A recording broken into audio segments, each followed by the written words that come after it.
Swamiji, thank you very much for talking to me. It's very fascinating to be here. Thank you for being here. It's very fascinating to be here to see so many people who have come to meet you and talk to you. I want to start off this dialogue by asking you a very simple question. How do all of us find peace and happiness in our lives?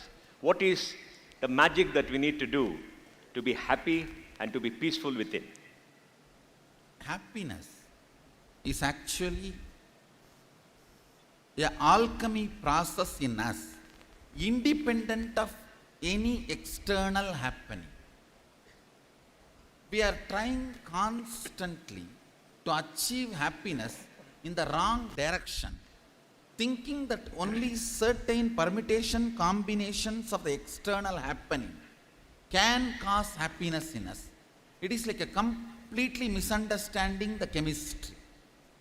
If A plus B is going to be C, and we go on try to add C plus D and reach the A, which it is never going to happen. Same way, the alchemy of the happiness has to be understood as an independent process than the external happenings and permutation combinations of the external happenings. This itself solves almost 80% of the problem. Then, building happiness is a separate profession we need to do, like making business. Oh. It is unfortunate we believe just by making business or building our career or building a relationship, happiness is achieved. No. It's a separate alchemy process. Of course, thousands of times simpler than building a career and profession. It may be simple, but it is a separate process. We need to look in to the basic understandings which makes that spiritual alchemy process of happiness happen in us. Maybe looking into that and following that science, happiness can be developed, and developing happiness can be the first fundamental foundational requirement even to develop our business and career and all the other things. Because if we develop happiness, peace will be side effect. Peace itself is not main effect. Peace will be side effect. That will equip us to handle all the things we need to do to build our career, profession, relationship and all that. Without building the happiness inside, if we directly start building external things, one, tremendous stress. Second, even after achieving the goal, we suddenly feel whatever we lost in the path is too much to reach this result. So that leads to frustration. I call it depression of success. Oh. Successful, but whatever we gave up looks too much we gave up to achieve this. After achieving that only we understand, I think this may not be that worthy. So building happiness is an independent science, alchemy, which every individual need to do before even beginning the life. If he missed, at least now. Swamiji, in our lives, we are subject to so many external rules. We are told to behave in a particular manner, to live in a particular manner, to eat in a particular manner. Now, do we have command over our own lives? Do we have the ability and the right to decide what is good for us as we seek happiness and peace in our lives? Whoever does not understand the context is bound by the rule. Whoever understands the context is empowered by the rule. No. Any rule, whether it's a traffic rule or dressing rule or eating rule, any behavior, any rule, if we do not know the context why it is formulated, that will be binding us. If we know why it is formulated, two things will happen. One, even while you follow, you will not feel you are bound. You will not be feeling bound if you stop in the red signal in the traffic rule, if you know the context. while you are following, you will not feel bound. Second, all the gray area will be your freedom. The freedom which comes by knowing the context is to end. One, even while you are following, you will not feel you are bound. Second, all the gray area is your freedom. But when we don't know the context, even while we are following, we will feel we are slaves, and we do not know the gray area, and we do not have the freedom or command over the gray area. At end of the day, even powers is nothing but knowing the gray area of the cosmic rules. When we know the context of the cosmic rules is Dharma. When we know the Dharma, even if you follow the rules, you will not feel bound. And because you know the gray area, you know where to play. Knowing where you can play and where you need to obey itself is a power. Swamiji, all of us want power in our lives. We want control, we want wealth, we want people to listen to us. And this need for power in all human beings is the root cause of much conflict. Because this power is exhilarating.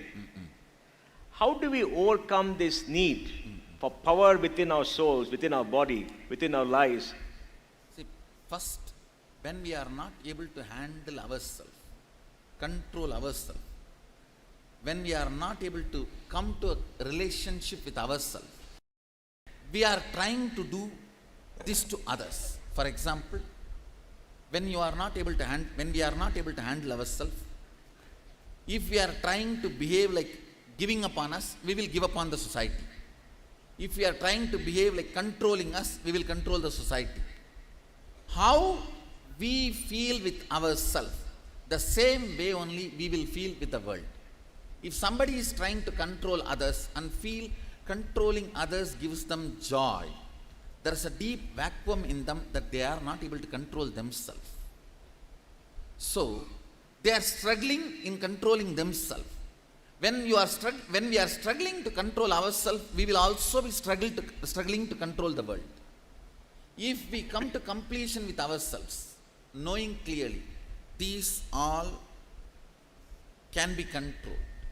For example, my eating habit, sleeping habit, my digestion, all these can be controlled. But my blood circulation, my breathing, all these cannot be controlled. That is actually good for me. When we know, I myself put something in automatic gear for my own benefit.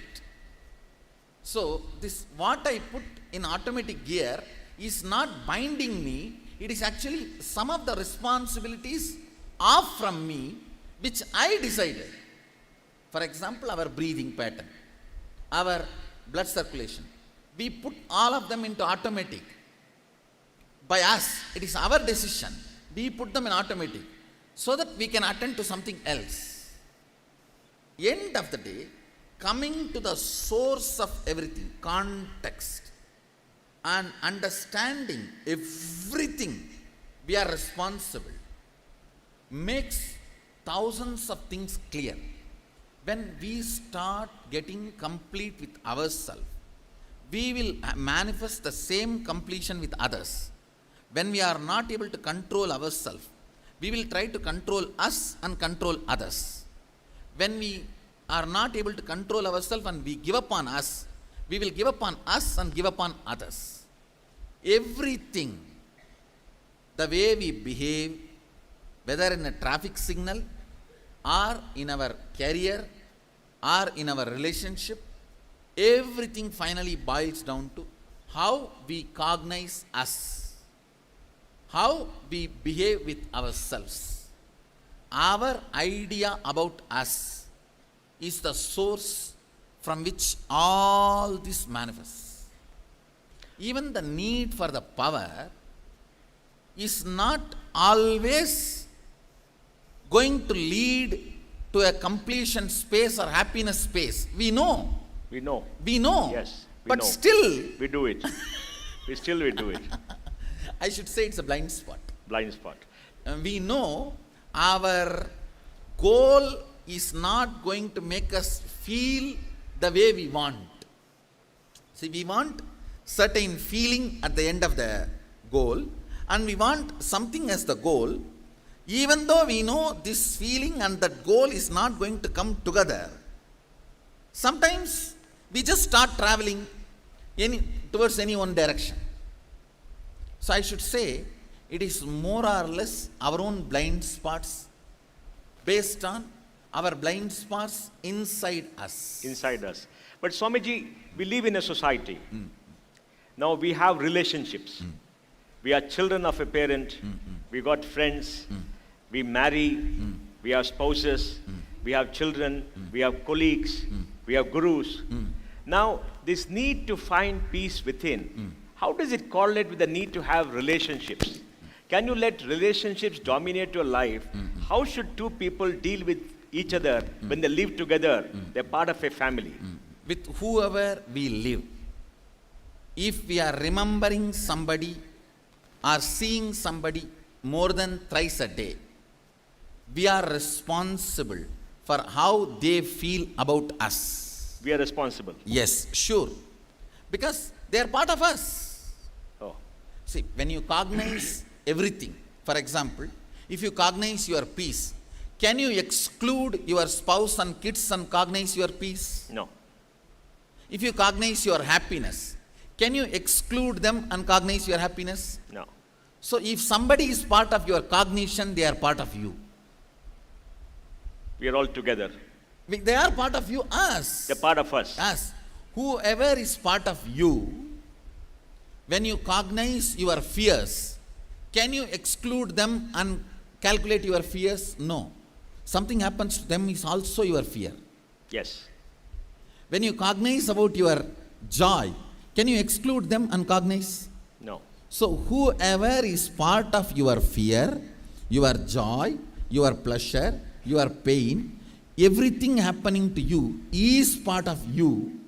So how you feel with them, you feel about them, how they feel about you, for that you are responsible. Unfortunately, we always think, why should I be responsible for what they think about me? Yes. Which is, you see, you don't need to be responsible for the person who goes in the street, passerby. How he feels about you, you are not responsible. You don't need to be. Yes. Because he is not part of your life. Yes. But everyone who is part of your life, now all the titles you describe, spouse, son, father, daughter, guru, all these relationships are not passerby people. People who walk in the street. They are part of your very cognition. In the cognition, if they are part, how can you not be responsible for how they hold you or perceive you? The biggest blind spot all of us have is whoever is part of our thinking system. See, for example, when you visualize what is your joy, whoever is part of them, part of that visualization. When you visualize what is your fear, whoever is part of that visualization. When you visualize what is your happiness, whoever is part of that visualization, we are not even taking responsibility for what they think about us or how they hold us or how they perceive us. Taking responsibility for everyone who is part of our cognition, how they feel about us, how they hold us, how they expect us, bringing completion in that. Means, if they are holding us in some way, expecting us to be something, either you make them understand that expectation is not going to become real, or if you are very sure you are going to make it into reality, giving it as a commitment and removing the insecurity from them. This is what I call completion. Either you remove that expectation, the way they hold you, or you make it as a very vocal, oral, clear-cut commitment, and you stand by it. This removes, I can say, 99% of the incompletions. But Swamiji, why is there conflict in families between two people? But Between spouses, why do people break up, don't live happily? How do you handle conflict and what causes this conflict? Basically, you keep somebody as part of your cognition, but you are not ready to take the responsibility for how they expect you. See, when, for example, when somebody visualizes their joy, if they do not keep their spouse and children in that joy frame, then they don't have to be responsible. If they visualize fear, in that fear frame, if something happening to their child, their spouse is not there in that frame, then he doesn't need to bother about what they think about him or how they hold him. When your joy frame, greed frame, life frames has all of them as part of it, then we are responsible for how they hold us, what we stand for them, what is our commitments and relationships, what is our understandings and said unsaid agreements.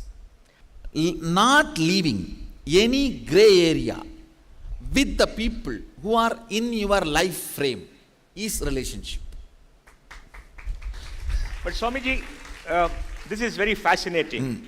Then how do we relate to the rest of society? What is our obligation to every creature on this planet and everybody else? Our immediate life frame, whoever is, maybe 25 people for a common man, a bigger family person may have 100 people in that frame. When we work with this 100 people or 25 people who are in our life frame and bring completion, we will learn the knack of keeping gray areas zero. What is your expectation of me and what is my commitment to you? What is our relationship? Defining it and living it, what I call integrity. When we work with these 100 people, we know very clearly how to work with the larger group. See, the Pindanda is our body. Our body related, wherever our body moves, these 100 people are the people who are in the part of the life where this body moves. If we bring completion with this group, then wherever mind moves, means people are influenced by our thought currents, who are trying to influence our thought currents. We know how to bring completion with them. Then the larger society, ultimately, the whole universe is us. If we can master this simple completion with the Pindanda, means people who are in our cognition. As I said, if you are remembering thrice or seeing them thrice a day, they are part of you. They are part of your inner frame, life frame. Whether your joy, your pain, your bliss, your anxiety, our depression or our excitement, everything is dependent on them. The people who are in the inner frame, if we don't care about them, they can collapse our joy in 2 seconds. One phone call is enough. Yes.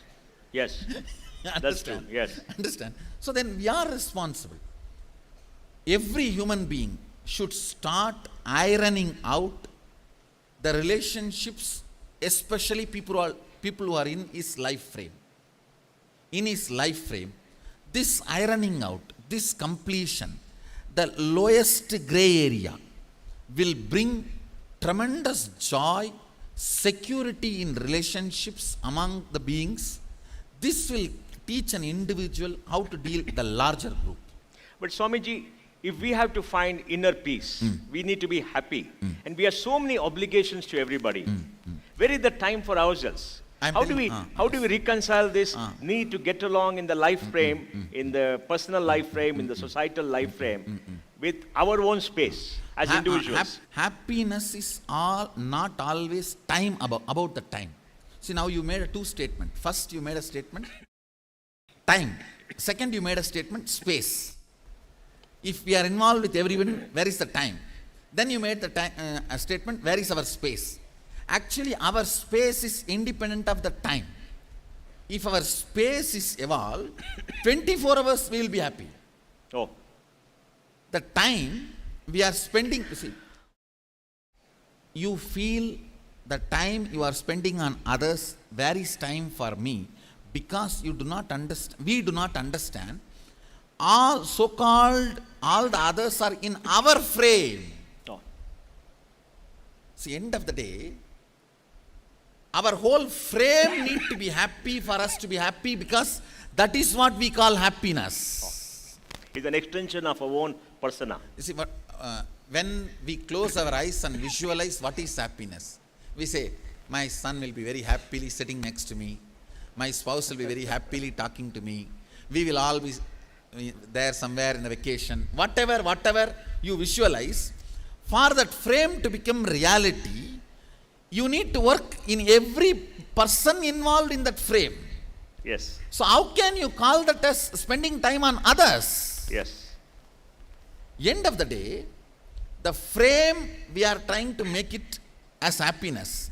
We need to take the responsibility for the whole, and working on all the people who are involved in that frame has to be only addressed as working on us, not giving time for others. Oh, okay. Because, see, or we should have a frame. I'll be all alone sitting in Himalayas in alone cave, that is my joy. If we have that as a frame, then no problem. No problem. No problem. We don't need to work on anybody. We don't need to bother about anybody's happiness. And What is our frame of happiness? we define it. That we define. So when we define our happiness, we have all the people inside. But when we need to work, we think we should be working only on us, not on others. That's a blind spot. That's the blind spot. That's a blind spot. What is your life frame? So let me be very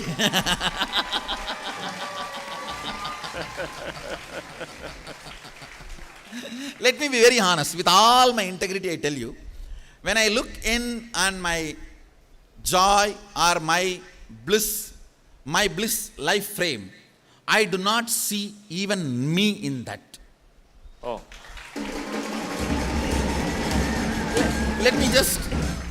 Let me explain. When I look in and see, even this body is not in that frame, so what goes on to this body also is not going to affect my joy frame. oh, My joy frame is such a permanent bolted in my consciousness. All I need is even just a remembrance of my existence for me to be in joyful.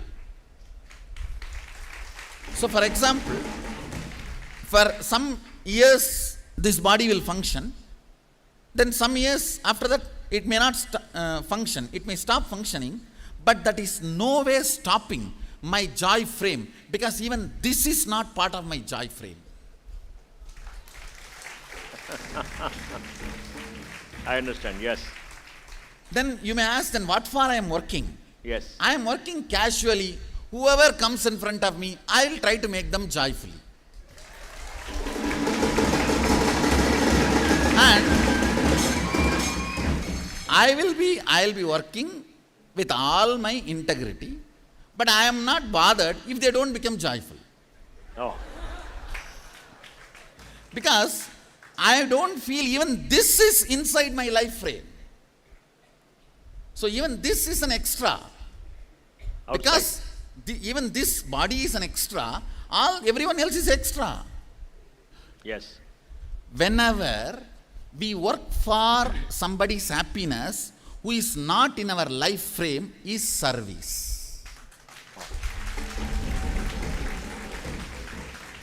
If we are working for the people who are in our life frame for their happiness, it is responsibility, duty.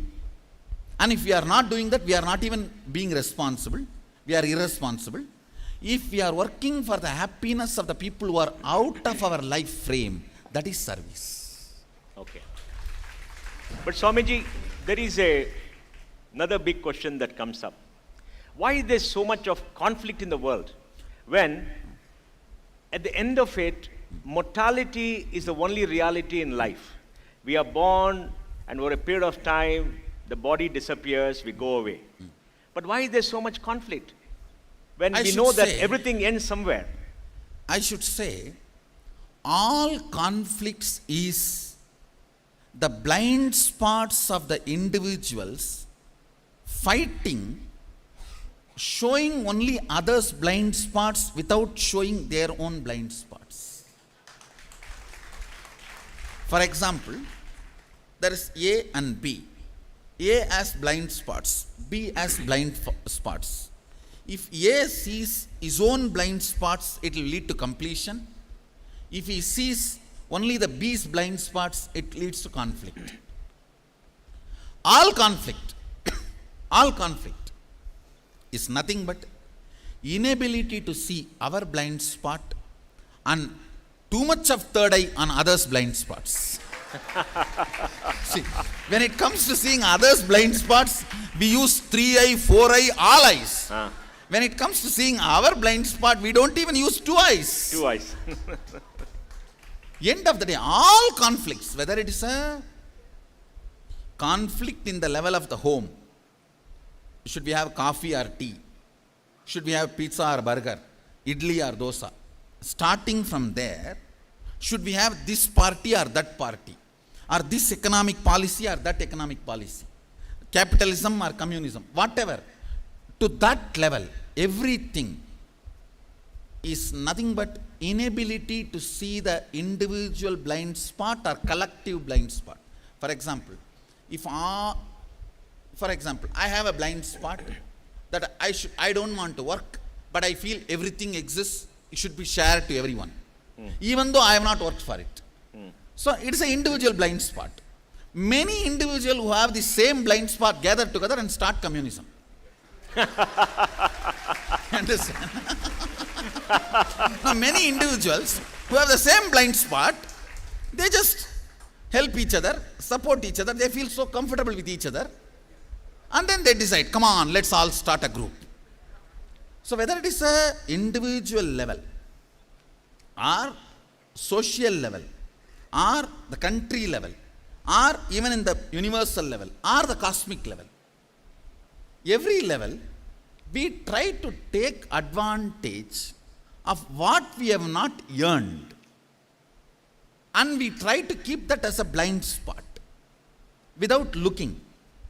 That is what leads to conflicts. Whether it is available resources or man-made resources like money, the concept of money, or the natural resources like water or land or minerals, whatever.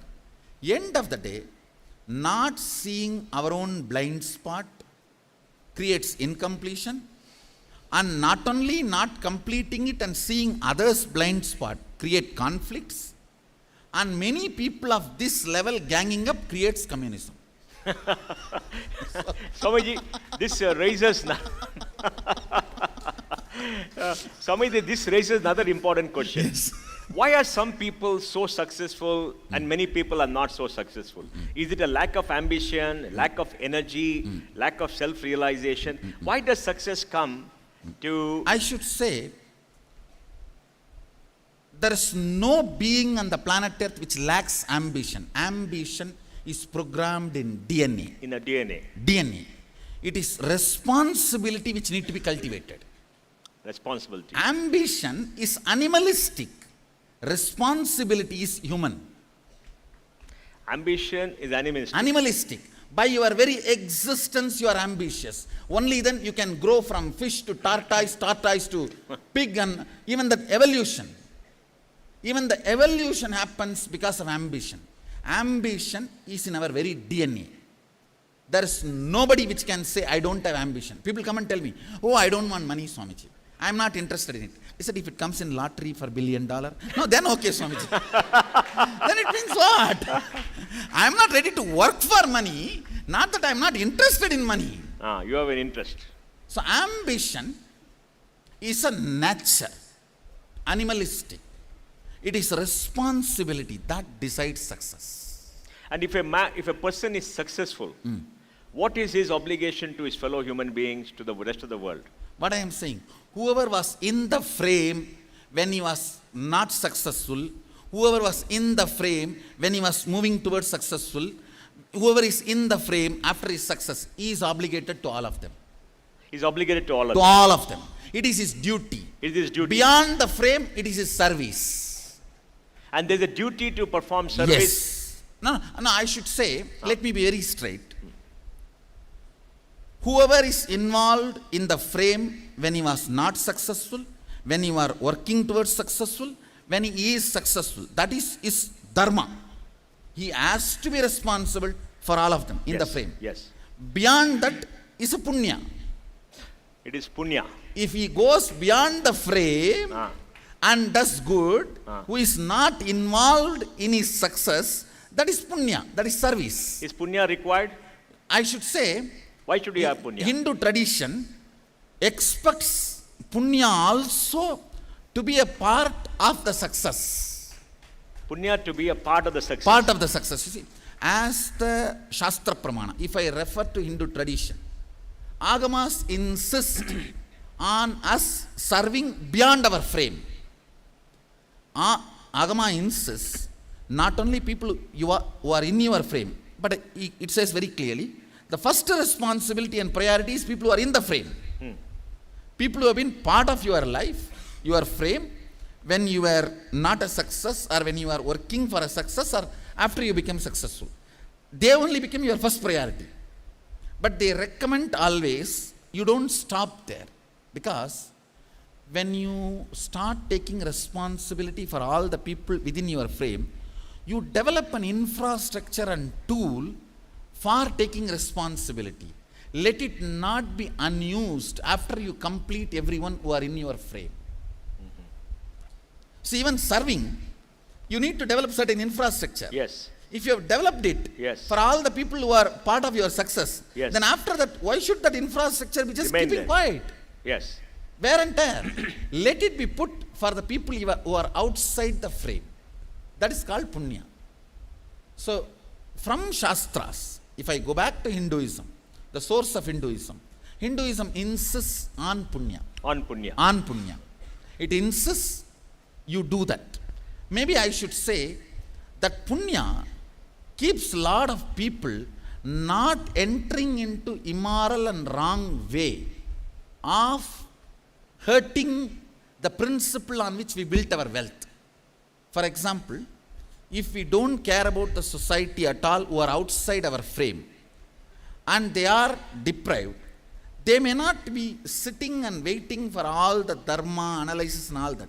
They will just come and throw a stone and Take it steal what away. we have. Yes. So for that not to happen, this kind of a balance helps in a big way. Then Swamiji, what is the role of dharma in our lives? What is dharma? How do you define dharma? And how did it come into being? How does it exist? How should we look at dharma in our day-to-day life, in our extended life? See, if I have to give a literal meaning of the word dharma, I should say natural law of life. That's a Natural law of literal life. meaning. Yes. If I have to give my interpretation, in every level, an individual's dharma is, it's my interpretation. I wanted to keep these two separate. The Shastra's definition of dharma is natural law of life. Natural law That of is life. the literal meaning. If I have to apply that in our day-to-day life, in an individual level, the individual's dharma is understanding the self, world and God. That understanding is the first dharma. With this understanding, he starts making decisions in the world. How I should behave with people who are near to me. How I should behave with the people who are far away from me.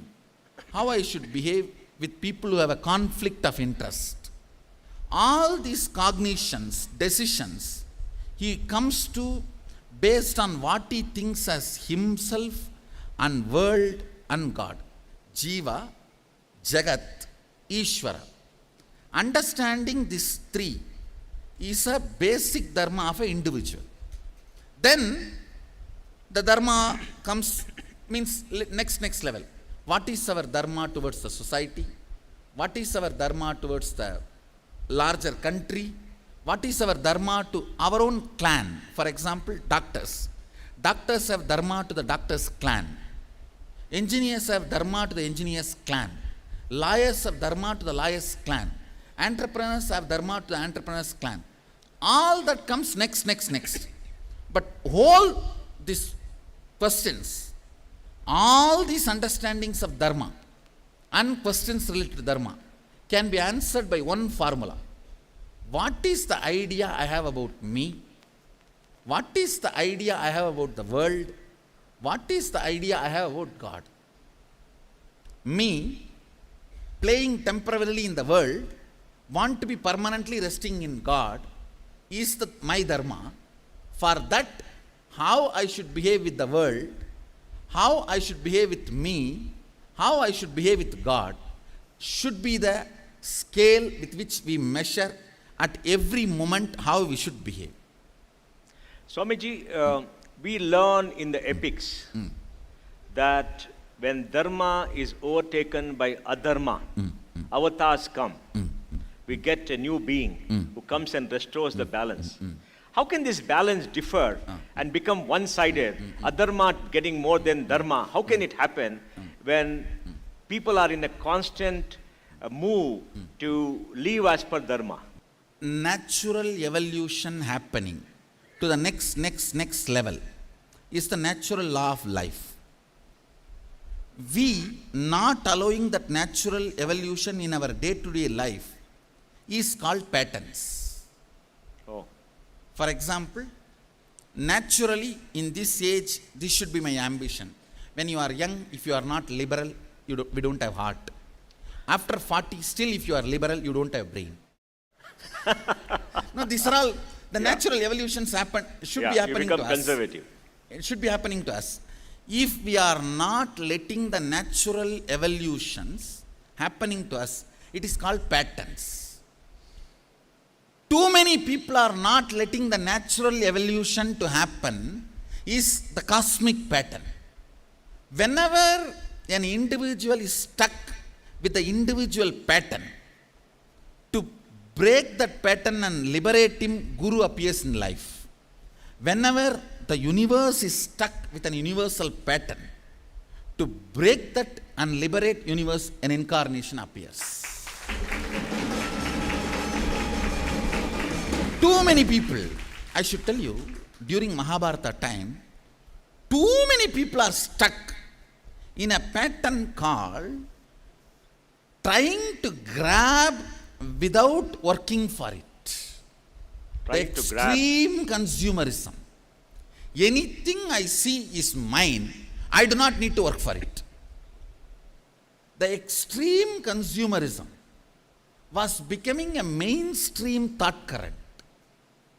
And it was becoming a strong pattern where the production has dropped more than 90%, but the need and the demand and the greed and the grabbing in any method is becoming lifestyle. So to break that pattern and reduce the load on the planet comes Krishna. Oh. If you see the whole Mahabharata war, the main thought current trying to have without working for it. Trying to get more and more. Trying to have without taking responsibility for them. It is not that whether Dharmaraja rules or Duryodhana rules, what is there? But the problem is Dharmaraja is ready to take the responsibility for the people. He is ready to set that trend as a model. So many people also follow that model. With Duryodhana, when he is not ready to set the trend, Krishna knows if Duryodhana becomes a king, Duryodhana type of people only will become a model. So, breaking the wrong models, setting the right trend is the incarnation's job.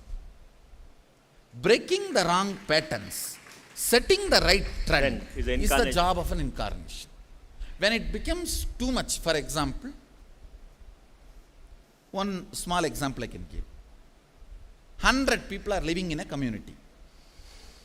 80 people are very responsible. 20 people are not responsible. We can enjoy their irresponsibility as cuteness. See, so cute from morning till night, he just sits, eats and sleeps, does not do anything. Okay. But if that becomes 80, it is no more cute.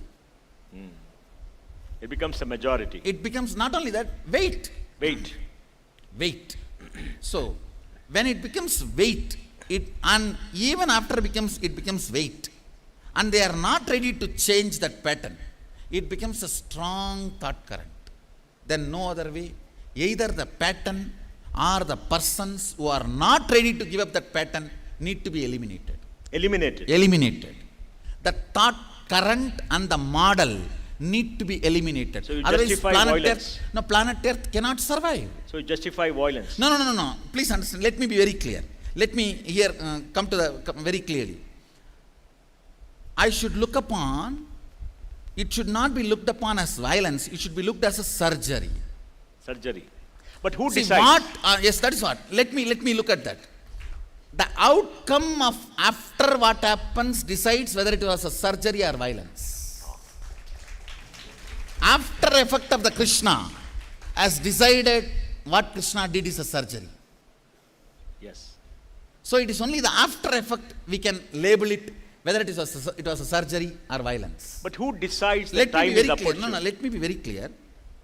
In Krishna's whole Mahabharata and everything also, he gave enough Time. of long rope. He tried his best. It's not that he did not try. He tried his best. And even after that, see, many of those people who are killed in the war, they themselves have openly declared that it is better to die than to give up this pattern. Oh. Whether it is Duryodhana, Yes. or Karna, They refuse to or change. Bhishma, or Drona, all of them, what they finally declared, it is better to die because they know there is death waiting. Death became a better choice for them than transformation. Only they were eliminated. End of the day, they chose that. When they chose that, how can this be violence? This can't be violence. I should say it is a more or less mass suicide. See, the whole Akroni Sena, including Bhishma, Drona, Karna, everyone who is standing in Duryodhana's side, all of them know Krishna is an incarnation. And all of them know they're in the wrong. All of them know they are in the wrong side. All of them know the All results. of them know they can't win. They can't win. They can't win against Krishna. They know. Yet why did they do it? That it means it is a suicide, not violence. It should be very clear. It's a Yes. suicide, not violence. Yes. End of the day, because all of them know that they can't win over the Krishna. They can't You think Bhishma had a courage that he can win over the Krishna? No. He knows he is going to fall. Yes. And that is why he kept Karna as a reservation. Yes. He tells Duryodhana, when I fall, you need a best commander. That is why I am keeping Karna. I abuse Karna, so he will not pick up weapon under me. So you have a safety. See, Succession. Bhishma Yes. abuses Karna. Yes. So Karna says, I will not pick fight up weapon as you're long there. as Bhishma is alive. Yeah. Then Duryodhana, he calls Duryodhana and tells, I am keeping him as your reserve. Reserved for your security. If I am gone, he will be there for you. Yes. So don't think I have done something wrong. I have done some good for you. Yes. It means what? He knows he is going to fall. Yes. You think Drona had the confidence that he will not fall in front of Krishna? No. He was very clear. But he was very clear, I will work because I ate. Yes. So as my integrity to what I ate, I'll do it. Yes. So end of the day, all of them, it is a suicide. Yes. Swamiji, one big question comes. You know, you spoke about God. Why is this feeling in society around the world? My God is better than your God. And why is this conflict about God? Who is this God and what is this God? There's so many people say, my God is better than your God is a lesser God, somebody is the children of a lesser God, and they all fight. See. And throughout human society, more death and conflicts have occurred because of this fight between gods. What is this? What is this God? End of the day, to tell you honestly, my God is the supreme, is nothing but saying, I am supreme. I am supreme. See, our So own God is an ego, we alibi. project it on God. God is an alibi. God is just our projection. What we want to tell the world, it will be too obvious if we tell directly, I am superior. Then immediately will come for a war. I don't have time for immediate war. So what to do? How to declare this in a very diplomatic way? In a very diplomatic way, to trying to declare this is what is my God is superior. The whole, if you analyze thoroughly the whole Hindu tradition, the beauty is the whole, whether it's a Upanishads, Shaivism, Vaishnavism, or the Sakta, or Ganavatya, all the Sampradayas and Paramparas, they give importance to Ishtanishta, means your God is the ultimate, and from that all the energies come out, but you do not have any right to disturb somebody else's feeling. Their Ishta is the highest. Oh. The Ishtanishta is never allowed to become fanaticism. See, the Ishtanishta, for example, if it is a Shiva temple, Shiva will be ultimate. All the believers of Shiva will be worshipping him. And no doubt, in Jagannath temple, Shiva is the guardian. Guardian. Yes. Yes. If you see Brahma and Shiva, Yes, yes. both of them stand outside as Yes, guardian. yes. In Tiruvannamalai temple, Brahma searches the Shiva's head and Vishnu searches the Shiva's feet. Yes. The Ishtanishta and the universality of the supreme principle both coexisted in Hindu Sampradayas. If you see, our Ishtanishta was never allowed to become fanaticism. If I go into more details and Shastra Pramanas, it is very clearly declared, you have all the right to see your Ishta as the source of all the gods and goddesses, but you do not have a right to put this as a ultimate truth on others. On others. So It it's is very very clear. individualistic. It is not, we call it subjective truth. Subjective truth. It's a truth for the subject. It's a subjective truth. And ultimately, all sampradayas, including Shaiva, Vaishnava, Shakta, all sampradayas agree, divine is beyond any forms. It is for our devotion, he assumes the form. Like a water has no solid form, but when the cool breeze happens on the water, it takes a shape of ice. Yes. So our devotion gives this form. Behind this, the source has no form. Has no form. Source is beyond form. Our devotion gives this form. Even the greatest devotee knows the form with which he is worshipping will lose its form when he loses his form. Oh. See, as long as I have this form, I need a form. So I relate with it. At one point, both the forms will merge into the source. We call this Jnanavarishta Bhakti. If you see, even a common villager in Hindu tradition will have this Jnanavarishta Bhakti. If you see this, you will see in his house many gods in his puja room. I should say, the future of the humanity is not for one God religions. It is for either many God or all God religions. All God religions. So there'll be no conflict. Not only there can be no conflict, there can be even understandings, higher understandings evolving. Not only no conflict, there is something called higher understandings. Means each of the God is infinitely powerful, potential, and this infinity is not bound by only one. Infinite infinities. Infinite infinities. See, even the one God religions also accept infinity of that one God. Yes. Infinity of the one God is a mentally retarded theory. How can infinity be only one? Infinity cannot be one. It is many. It's infinite. Oneness only can be infinity, Yes. not one. Yes. So infinity is self-conflict meant. Infinity of one is a self-conflict mentally retarded theory. Self.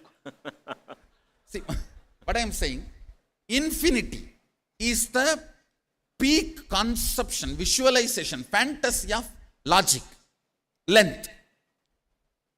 When somebody's logic is very, very deep and broad, the highest he can grasp is infinity. Unfortunately, his whole energy is sucked by the intellect. He has grasped the infinity, but his heart is left with no energy. That is why he did not grasp the infinity is infinity, not one. Not one. When we don't have a heart, only head, we consume infinity only one. When we have enough head and enough heart, we understand infinity, infinity. But Swamiji, it raises a very important question. Is there a God at all? Or we have created a God just to be happy, to find certainty in our lives? For example, surely there is a higher independent intelligence which generates, operates, destroys, dilutes, liberates. There is the independent intelligent force, no doubt. A force. Sure, independent intelligent force available, no doubt. The many ideas of gods with which we play, those ideas may be created by us and we are playing with it. God exists, not as we define it. God exists, but not as we define. But not as we define it. But it is such a concept is very difficult for the human mind to understand. We all want to see something. No, I should say, it is very easy for human mind to understand, very difficult for the people who have not yet evolved to be a human being, but in the human frame to understand. Does the avatar have God, or is the avatar a manifestation of God? I should say, avatar is the Vyakta component, means manifest component of the unmanifest God. Of the unmanifest God. See, avatar is the statement of God. God is the state of avatar. Explain to us, Swamiji. Avatar is the statement of God. Yes. Manifest of unmanifest. Yes. God is the unmanifest of the manifest. You're essentially saying that there is a force above Yes. us, which is all There is pervading. a force, I should say, not above us, above us. Okay. The above us gives a different context. Yes. Above us Yes. means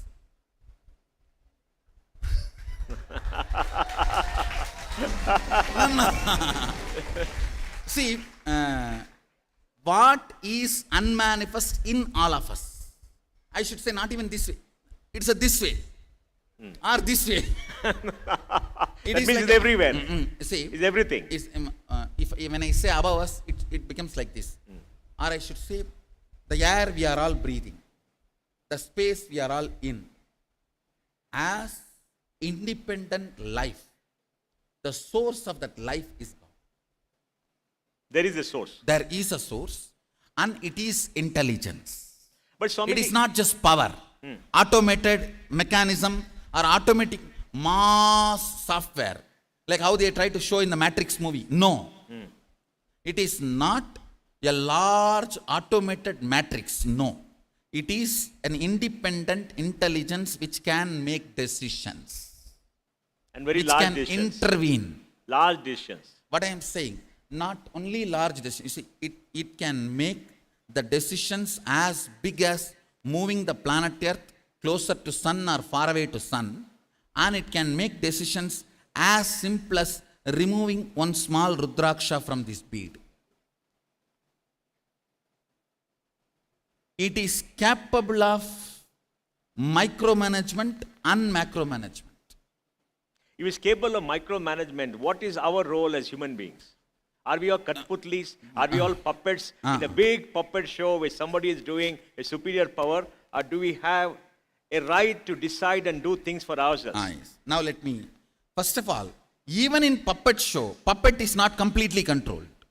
Puppet is not completely Yes. controlled. Yes. The bit, if the puppet, in the puppet show, if it is a 8-bit, only the 8-bit is controlled, not this bit, not this bit.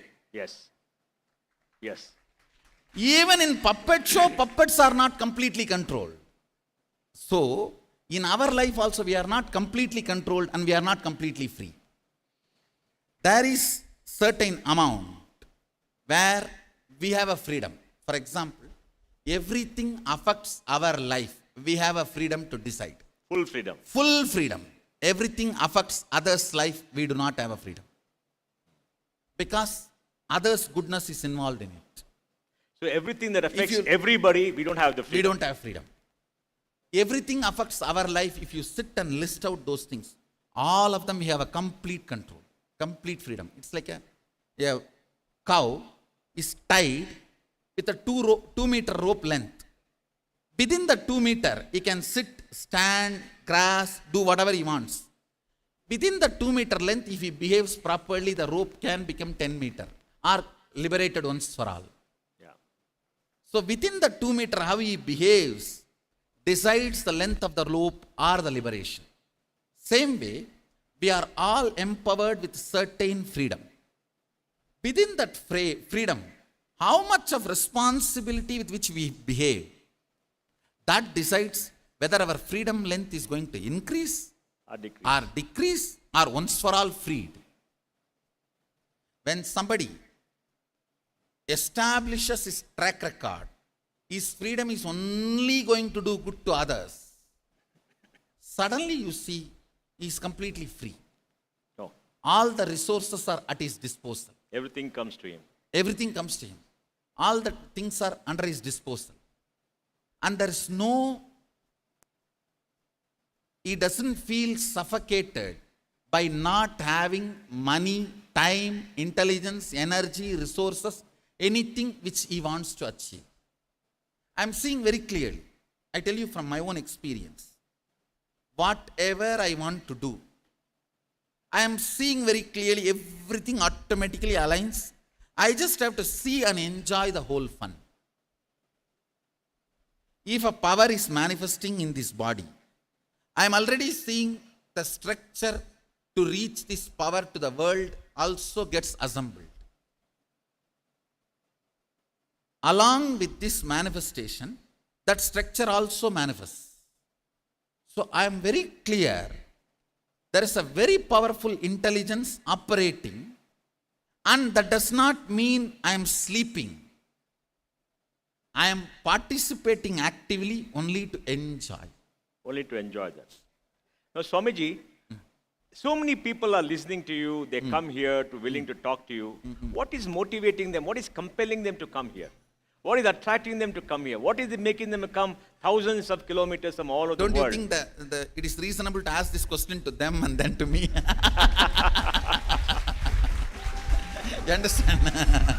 This question, I think, they should answer. What are the core values of Sanatana Dharma? Sanatana Dharma is an open architecture, like Balaji says. It's not a closed proprietary system. It's an open architecture. And being an open architecture, it has got multiple manifestation, multiple interpretation, multiple use, and nobody yet knows what it is. Yet it sustains, it promotes, it liberates, it goes on, and is almost eternal. So what are the core values of this Sanatana Dharma? If I have to put the whole thing in nutshell, the essence of Sanatana Hindu Dharma. See, we all accept the Vedas or the introductory literature of Sanatana Hindu Dharma. If I have to talk from the context of the Vedas, the Shastra Pramana, I should say basic, conflict-free, exciting, blissful life with understanding of Jiva, Ishvara, Jagat is Sanatana Hindu Dharma. Say it again. conflict-free, conflict-free, exciting, blissful life with understanding of self, world, God. Jiva, Jagat, Ishwar. With this understanding, living blissfully is Sanatana Hindu Dharma. And living blissfully. Actually, conflict-free and blissful is one and the same, I should say. Okay. Blissful life with understanding of these three is what I call Sanatana Hindu Dharma. Now comes the supplementary answers like a karma theory. What is actually karma theory? Karma theory is nothing but establishing a right cognition between us and the world and the God. What is, end of the day, reincarnation theory? Establishing the right cognition about us, world and the God.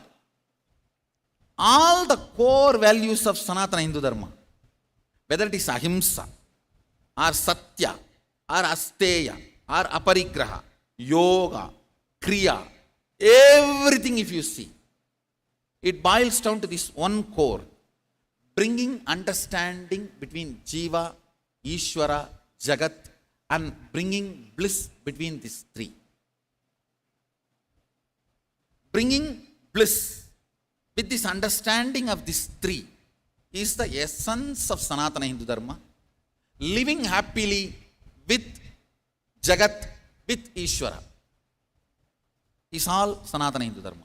Swamiji, does it mean that a simple person who's got a simple, let's say, view of life, and a highly evolved person who's got a very different view of life, all of them can live happily within the same context, or we have to find our own self-realization to be truly happy? Is ignorance also happiness? No, see, ignorance is happiness as long as it is not hit. For example, As long as it is? it is not hit. It is not hit. Let me give you an example. Yeah. In India, many of the compounders become doctors. Like if they work with a doctor for 5 years, they see, oh, stomach pain, yellow tablet. Yeah. Knee pain, green tablet. Yeah. And headache, black tablet. Yeah, rules. He will be a successful doctor as long as the yeah. pharmaceutical companies don't change the color. Ignorance is bliss. Ignorance as is long bliss. as the context does not change. When the context becomes complex, you get stuck. So, ignorance is bliss if you don't change your city, if you don't change your street, if you don't change your life in any way. Same people, and people also don't change. But things change. Then ignorance cannot be bliss. So the so-called simplicity, cuteness associated with the simplicity cannot be the permanent solution. Human beings have a higher role. See, the simplicity which comes even after the higher evolvement is called integrity. So integrity is the solution, not the simplicity. Not simplicity. Because simplicity is more or less like a compounder becoming doctor. So are you saying that we must go above an animal existence Yes. to try the true meaning of our existence as human beings? Because See. we have a mind. Yes. We should evolve higher than the mind. Higher than the mind. Higher than the mind. I call it completion. Completion. Completion. Where our depth radiates what we are, independent and irrelevant to the mood swings we go through. Our core stands by what we are, independent of the mood swings we go through. Whether up or down, mood swings come or go, good or bad, right or wrong, accepted or rejected, whatever. The core depth standing to its integrity and constantly ready to evolve only in the line of integrity. Not by these ups and downs. If these ups and downs starts guiding, the person is called powerless. If his integrity is only his guiding force, he is called powerful. Why do you have a limited life? Is it the body by necessity has a limited life? Body or whatever I am using as no limited life, I am seeing very clearly. For example, this body is going to be operating, functioning for 126 years. 126. Yes, 126 years, I'm going to be using this body. I am very clear, within that 126 years, I would have established the concept on at least 1 million bodies. After that, I may not need this one body to be continuously functioning. So you live in 1,000,000 bodies. At least 1 million bodies. See, I am a concept using this body and manifesting. At least 1 million bodies. This concept will be using to manifest itself. Then I may not need just this one body to be continuing to operate. So let this rest. Good friend helped me to reach out to 1 million people. Swami, Rest okay. in peace. Okay, Swamiji, let me raise a very large issue. Now the world is suffering from lack of sustainability. The world is suffering from an overdose of prosperity in some areas. There is terrorism around the world. Now what can Sanatana Dharma offer the world to restore balance, make the world much more sustainable? What is the message or meaning that Sanatana Dharma can give? Let me look at from the prism of Shastras this whole happening. You raised two major issues. Yes, Over prosperity yes, and terrorism. yes. When we try to suck the nature more than we need, call that accumulation as a prosperity. Is not prosperity, it's a dead load. Dead load. Grains should be grown and eaten. Yes, Cannot be stored for next 25 years. yes, If we are planning for storing it for next 25 years, yes, our agriculture is also wrong, yes, and the storing method also will be wrong, and the quality of the grains will be wrong. This whole thing, terrorism instigated insecurity, insecurity instigated sucking of the planet Earth. This whole cycle ultimately boils down to just two. One, the basic Hindu truth, let us all coexist. let us all coexist. Let me give you the original exact verse. The creation is described in our Shastras when Sadashiva, the cosmic oneness, when he decided to become many, the principle he declares to himself, the only commandment is, let us all coexist together and abhayam sarvabhudebhyo. Let us all be protection for all of us. Let us be protection for all of us. All of us. Let us all be protection for all of us. If you, this abhayam sarvabhudebhyo, if you see the whole concept, let us all be protection to all of us. So the basic commandment, let us coexist. Let us all be protection to all of us. Because the moment there is two, there will be conflict. So during the conflict, the methodology for conflict resolution is protection for all of us together. Together, Yes. Not exclusion. not exclusion. The problem is now, everyone wants to make the world peaceful, but excluding the people who are not accepting their ideas. Say it again. Everyone wants to make the world peaceful, Peaceful. but excluding the people who are not accepting their idea of peace. So excluding them, how can it be peaceful? So excluding somebody else's idea of peace cannot be the conflict resolution methodology. For any conflict resolution, the basic commandment is, let us all coexist and let us all be protection for all of us together. Means abhayam sarvabhudebhyo. Abhayam sarvabhudebhyo does not mean I give protection to all, we give protection to all for all of us together. We're all bound together. We are all, the relationship between all of us, the integrity between all of us is protection for all of us. Protection. Swamiji, how do we live with nature without over-exploitation so that climate change does not take place? All creatures on this planet have a right to survive and we don't destroy them. How do we make this happen along with material prosperity? Is our body what type of food? Our body is designed for what type of food? Eat that food. Our body is designed for what type of clothes? Use that clothes. If we go for organic, when I say organic, I mean the natural flow of existence. The fur is needed for that animal. Not for us.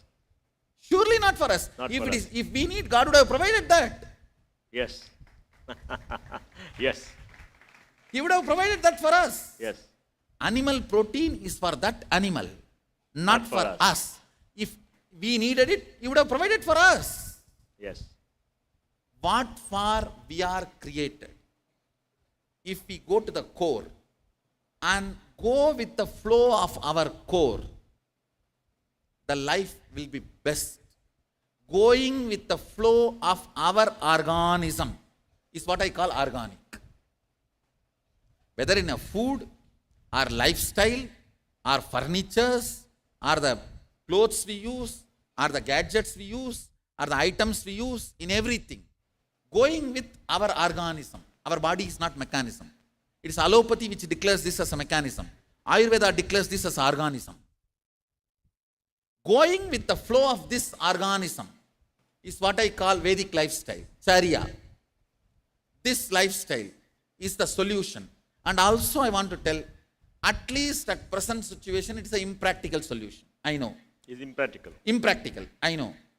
But move towards that. Move towards that. Move towards that. That is also a long-term solution. Okay. But we can do one thing. Even small responsible individuals start creating a model.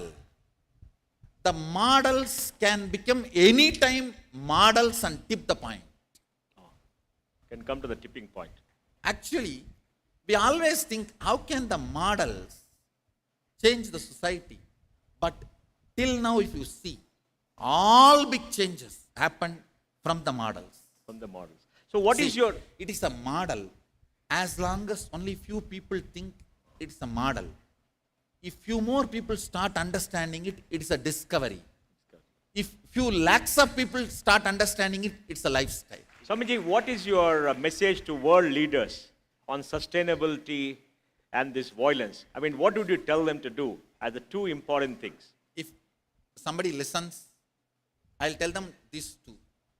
At least you change your life to this organic way and be bold to tell the world you are living this way. Always, all leaders lead more people by the subtle power than the hard power. By the soft power, subtle power. By the soft power than the hard power. I have seen hard power decisions are always overturned when that leader goes away. But the soft power influence he created never goes away, even after the leader goes away. So I will naturally ask any leader who listens to me, make this as your soft power influence. It is a soft power influence leads larger impact. So lead the life. For example, if something is made as a hard power rule, like a political rule, law by Obama, Trump will overturn it. If something has been lived by somebody as a soft power and created an ambience, ecology, influence, a spiritual or the atmosphere or the conceptual infrastructure, if that is the way it was presented, nobody can influence and change it, overturn it. If we are looking for a permanent solution, it has to be soft power. It has to be soft power only. It has to be soft power. Swamiji, what is the role of gurus in our lives and in Sanatana Dharma? What is the role of the guru? Why can't all of us become gurus? Except we won't have followers. No, I tell you, making yourself as a follower for you is the first job of guru. Making yourself? Making yourself as your follower Ah. is the first job of Guru. Only who made himself as his follower can be a Guru to make others follow him. Because nobody is a fool. Everybody goes to the depth and analyzes Guru. Actually, they analyze Guru 100 times more than they can analyze themselves. No, I tell people. Because see, there are only hundreds of people seeing the Guru. Right? Nobody is seeing them. Only when they analyze them, they use 2 eyes or lesser. When they analyze Guru, they use 1,000 eyes. Yes, the 1,000 eyes. And basically, I'm telling you, Guru is the most scrutinized person. First, if you do not have a blind spot, you can be Guru of you. And if you are able to help others to find their blind spot, you can be Guru of them. Oh. Basically, the job of the Guru is nothing but helping every individual to manifest their ultimate reality. And the Guru is needed. I should say, without Guru also you can manifest, which takes few thousand births and deaths. See, can you say, without GPS, can I reach America? You can. It takes a long time. Sometimes you may not even. May not even. May not even make it. So GPS, Guru positioning system.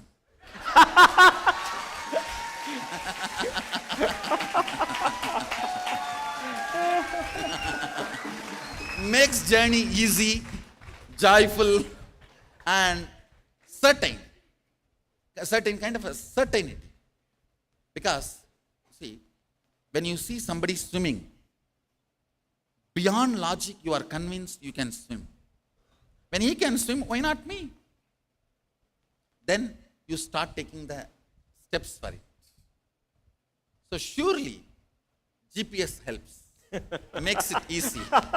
Swamiji, how should followers of Sanatana Dharma protect Sanatana Dharma? Sanatana Dharma now is, some people are trying to work against Sanatana Dharma because Sanatana Dharma is an open architecture, it's an open system. People have one closed system. How should followers of Sanatana Dharma who believe in transparency, in openness, in the freedom of the mind, in the right to decide for yourself, protect the legacy and Sanatana Dharma so that it sustains for itself? Two things. All closed theologies need to be marketed, promoted, converted, forced, enforced. All open architectural system need to be consumed to be preserved. Need to be consumed. That's a good one. They need people to be converted. They need to market to keep themselves alive and active. We need to be consumed to keep ourselves alive and active. They need converted people, followers. We need more consumers. More consumers. All we need is people who are enjoying it. This tradition is alive, kept alive, not by marketing, not by conversion. To tell you honestly, most of the Hindu gurus do not even know the ritual to convert somebody to Hinduism, and many of them believe there is no such ritual. Yes. Actually, in Agama, there is a ritual for anybody to accept Sanatana Hindu Dharma, but it's not that popular. Leave all that. The Hindu tradition was never kept alive by marketing or conversion or any of it. It is kept alive by the people who are consuming, enjoying, celebrating. We need more and more people to consume, enjoy, celebrate. I tell you, after the IT revolution, internet revolution, the information, open source, all the informations have become open. Open. I tell you, the new modern mind evolving, only Hinduism is going to survive. Only Hinduism. I am telling you, because this mind is going to scrutinize everything. Question everything. Question everything. Now the freedom is such, 6 months you can be male, 6 months you can be female. Everything has evolved. Yes. So people are looking for choices. People are exploring all choices. And information available. Information. In next few years, I am looking at the whole thing. When somebody becomes 18, he can decide his language, his country, his career, his gender. Why not his religion? Naturally, the new generation is going to choose a religion which gives him enough Freedom. of choices Enough with choices. depth. With depth. Enough of choices with depth. And good or bad, right or wrong, fortunately, unfortunately, only Sanatana Hindu Dharma has that capacity. It can give you choices and depth. It can give you choices without compromising on depth. On depth. On depth. Without compromising on depth, giving choices. That is naturally going to be the... See, So you're saying why we go to mall? Because so many Choices. And the depth is not compromised. The quality is not compromised. Yes. Yes. So the same quality. Yes. Only Sanatana Hindu Dharma is a spiritual mall. Spiritual mall. Sanatana Hindu Dharma is a spiritual mall. That is heresy. You can give any name. You can give any name. You can give any name. Yes. But Sanatana Hindu Dharma is a spiritual mall. Multiple choices without compromising on depth and quality. So are you saying open system, open source will dominate the world against closed proprietary systems? Yes. Not only open system is going to dominate, I tell you the closed systems are going to be rejected by the consumers. Fortunately, the whole world is now consumers. They Yes. are no more even citizens. They become consumers. They become consumers. See the world, which is the largest city in the world where largest number of people are living. Internet. 2 Yes. billion people are living at it at any given time. Yes. So the whole world is no more citizens of certain religion. Sorry, they are not followers of certain religion. They are not citizens of certain They're country. seekers of truth. The citizen belongs to certain language, belongs to certain caste, belongs to certain gender. All these have become smaller part of their identity. Consumerism is the largest part of their identity. Every man's action, how his actions are inspired, his thinking is inspired. If you go to the depth, see, if you do the depth postmortem of somebody, 2% of his actions are pressurized by what he feels as his religion. 2% is influenced by what he feels as his language. 3% is influenced by what he feels as his age. If you analyze, do the postmortem, the largest percent of his actions and thought currents are influenced by being a consumer. What is good for me? What should be my actions to make me better? The consumeristic idea. So that has become the largest driving force of the human being. That is why I am saying only Hinduism has a future. The consumeristic brain, only if we are able to cater to them, we have a future. Yes.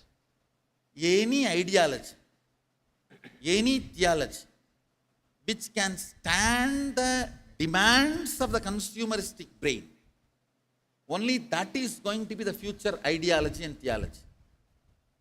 That is going to be Agamas and Hinduism. That's fascinating, Swamiji. That's very fascinating. You will see, because it is not that Hinduism does not have rules.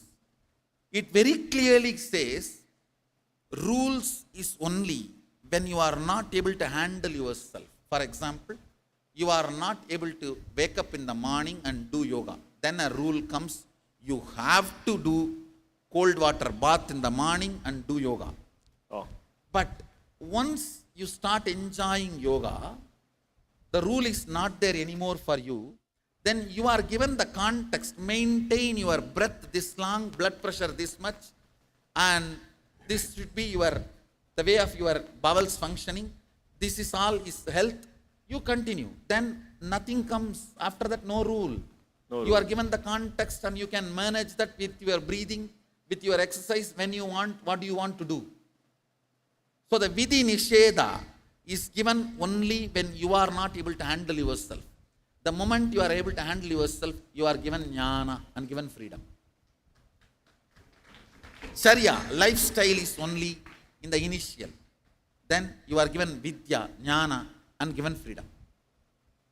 The religions which work in this fashion only as a future, and if any religion want to survive the consumeristic brain of the new generation, please come and adopt the structure of Hinduism.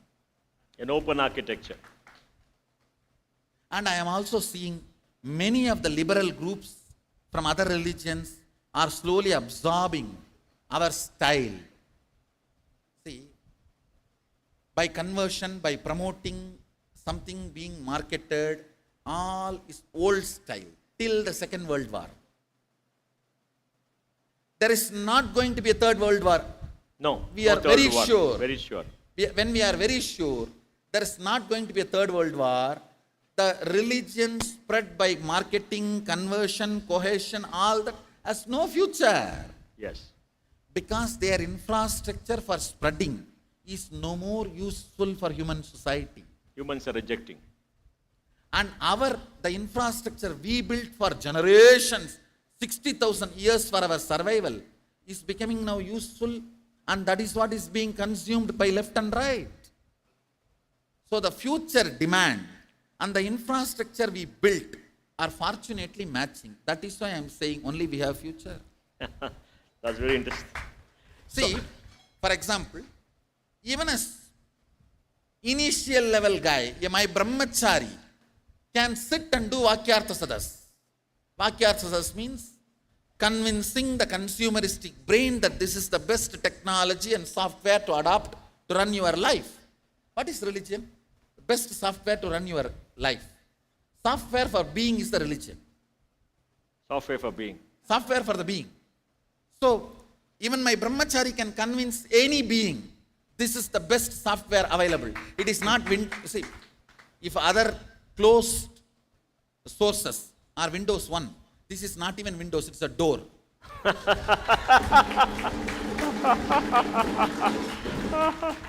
Understand? Now human beings need convincing and adapting. When they adapt and see the Sakshi Pramana, this was the infrastructure we were building for 60,000 years. We did not build big weapons to convert people. Fortunately, it's like suddenly overnight, the alternative for petrol is discovered. All the roads are now waste. All the petrol vehicles are waste. Yes. Suddenly we have invented a method. You wear it something like a shoe and you raise yourself 300 feet and walk and reach where you want. What will happen to the whole petroleum and car industry? And the roads? Redundant. Not only redundant, all the years they spent in that is waste. R&D, everything is waste. That is why I am saying, the religions which evolved a systematic theology, books, beliefs, even all these are infrastructure. See, when certain beliefs are given down the generations, it becomes a biomemory of that group. Yes. So, all the religions built, they are spreading and marketing on weapons, wars, killing, whatever names they may give, all that. Now they are redundant because that system is no more consumed by people. People are looking somewhere else. So what is going to be consumed by people is Vakyartha Sadas type of marketing. Means understanding and discussion and debate. That kind of a marketing. And see, in argument, we find out who is right. In debate, we find out what is right. Okay. Yes. So Hinduism is based on debate, Vakyartha Sadas. Who not who is right, but what is right. What is right? So, our whole infrastructure is built for this kind of a people. Fortunately, the product we developed is picking up the market. It's not that we made it. To tell you honestly. It is there. No. For example, this consumeristic brain of the new generation is not created by Hindus. But fortunately, the evolution has led to that, and only we have the product to supply for this. At the right time. At the right time. Swamiji, another question for all of us, because we have discussed the purpose of life, the meaning of life, how to find peace, the role of Dharma, how Sanatana Dharma can make a better world, and for all of us.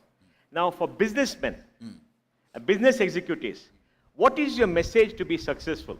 They have to face competition, there's globalization impacting them, and like you said, consumers want greater choice, so the product life cycle comes down. With all this happening, what do you think, how can businessmen be successful? What is your message to them?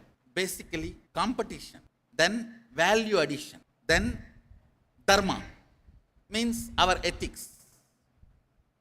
Whether in the level of competition, or in the level of value addition, or in the level of Dharma, in every level, I see one point can be stable and make yourself current. See, there are some concepts very stable, eternal, but it cannot be current. Cannot be current. There are some concepts which are current, but they do not have the eternity support. Yes. There is one concept which is eternal and can be current. Means it's as old as sun, as new as sunrise. As old as sun and as new as sunrise. Sunrise. And what is that? Responsibility established on oneness. When we look at the life, whether creating the product or marketing the product or facing the competitors, see, facing the competitors is nothing but the job of Kshatriya. Value addition is the job of the Vaishya. These two, Design is the if it job is of the Brahmana. designed with the context of Brahmana, Dharma is established. Now what I am talking is more like a theory, more like a lines. If I have to get down to every situation, the basic things. See, pharmaceutical companies, when they started developing the chemical-based Molecules. medicines, they were not cunning. They were not criminal. It was all with a good motive, very good intention.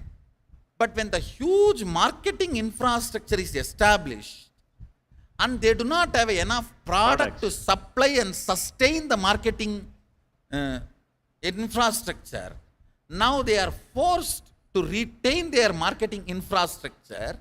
So then morality and the need is compromised.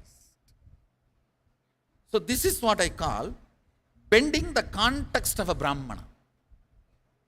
If the Brahmana's context is not bent, and if they take the brunt of, we don't have enough product to supply to maintain this marketing infrastructure, it might have been a hit for them in one year. But if the context of integrity is kept, the further research and development could have happened. Okay. If we compromise on the quality to maintain the infrastructure, further R&D is not required. Cheating is enough to keep us alive.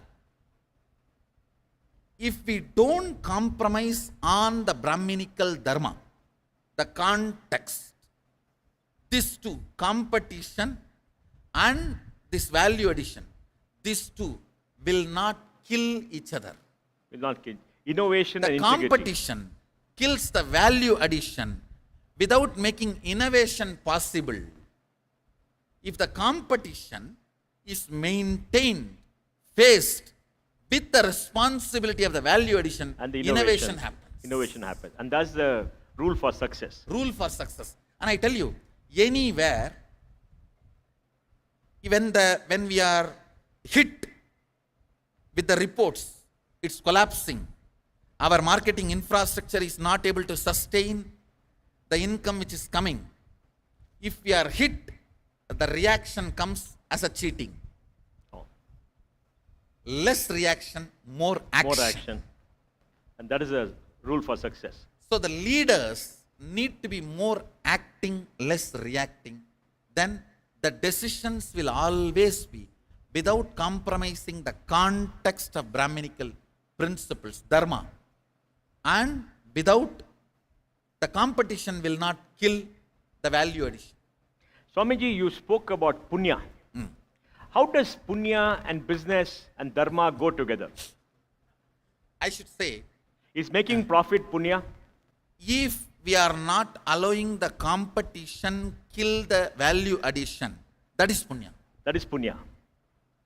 Making profit without letting the competition kill the value addition, without letting Vaishya kill Kshatriya, anything you make, you are a Brahmana. It all boils down to competition not becoming cunning and destroying value addition. Value addition, if as long as is kept alive, all profit you make is punya. All profit you make is All punya. profit you make is punya. One more thing.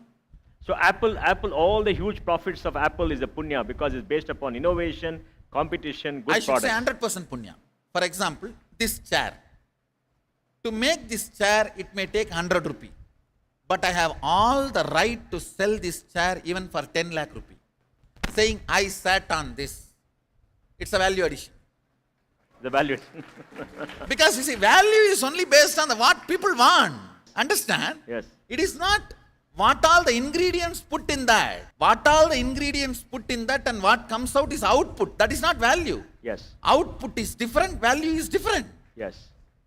Yes. Value is dependent on the people who want it. Yes. Its output may be 100 rupee. So when we fix the value, we are not, see, value no way compromises our integrity. For example, if I say I sat on it and fixed the cost as 1 lakh and I have not sat on it, then it is wrong. Then it is lack of integrity. Yes. So anywhere if the integrity is maintained to the word and spirit, everything comes as a punya. Everything comes as a punya. And Swamiji, what is the obligation of business leaders to society? See, today, leaders of society could be from business, could be from politics, could be from other areas. But I'm talking only about business. What is the obligation of business leaders to society at large? See, if you use the word obligation means... Our responsibility. If you use the word obligation, I'll answer, not compromising on the value addition. Means competition not killing the value addition is the obligation. Obligation. Responsibility is all the stress you receive, feedback you receive, pressure you receive should be directed towards innovation. That is responsibility. That's the responsibility. Obligation is competition and the survival threats not killing value addition is obligation. And all the survival threats are converted and manifested as innovation is responsibility. When a pattern hits us, completion is obligation, converting that into power is responsibility. With a final question, how do you see our future? How do you see our society? Do you think the future is going to be much, much better than today and yesterday? Do you see a very bright future for our children? Fortunately, I am seeing a bright future for children because all the established ruling MNC structures are losing power over individuals. No, please understand. See, Power structures. all multinational company power structures. Yes. MNCs are losing power over the people. The individual consumer's taste is driving humanity. It's driving humanity. Humanity. One great thing is, by the very structure, the individual consumeristic nature will only go towards good, better, best. Whether it is a cup of coffee we drink, or the thought current we cherish while we drink the coffee, or the ideologies we cherish for our life, or the belief systems we cherish about life, in every level, making a product in one corner and bulldozing it and selling it all over the world through the franchisee selling centers, marketing centers, that structure is failing, collapsing. It's collapsing. It is collapsing.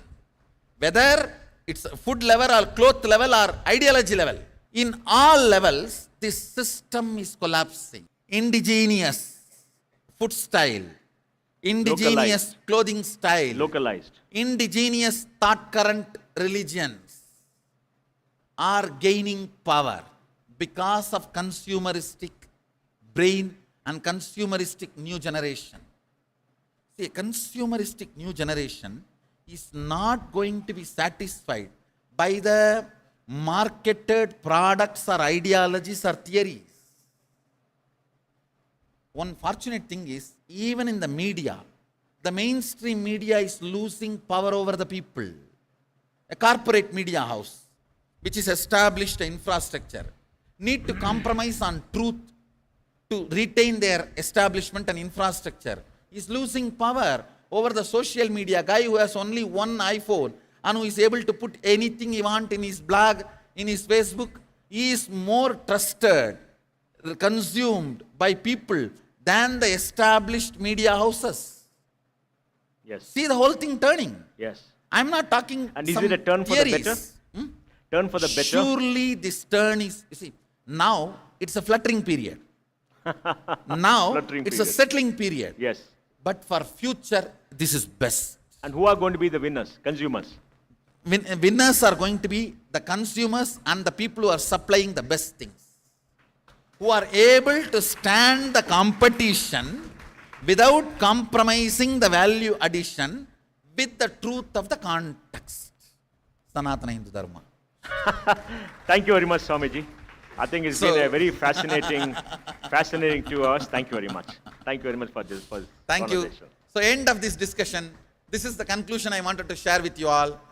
Sanatana Hindu Dharma is real, and that only as future.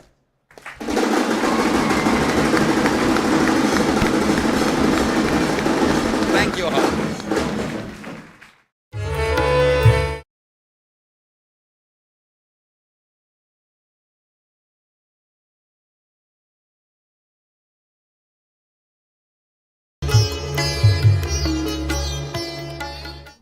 Nityanandam Paramasukadam Kevalam Jnanamurtim Dvandvatitam Gagana Sadrusham Tattvamasya Dilaksham Ekam Nityam Vimalamachalam Sarvadi Sakshi Bhutam Bhavatitam Trigunarahitam Satgurum Tam Namami.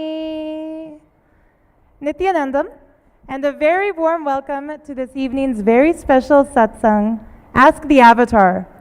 All of you have come to love Ask the Avatar sessions. I've seen so many positive comments all over social media because this gives each and every one of us an insight into the various expressions and dimensions of the Avatar, His Holiness Bhagwan Paramahamsa Shri Nityananda, whom we all lovingly call Swamiji, and how he expresses uniquely with each and every one of us. Tonight, the Adinavasi who gets to ask the Avatar is someone who really needs no introduction. She's a disciple of Swamiji, but to her, we hear her call him very sweetly Jaiji. He's her God, he's her Guru, he's her everything. I'm so excited to introduce to all of you Mahayogini Ma Nitya Mahayogananda.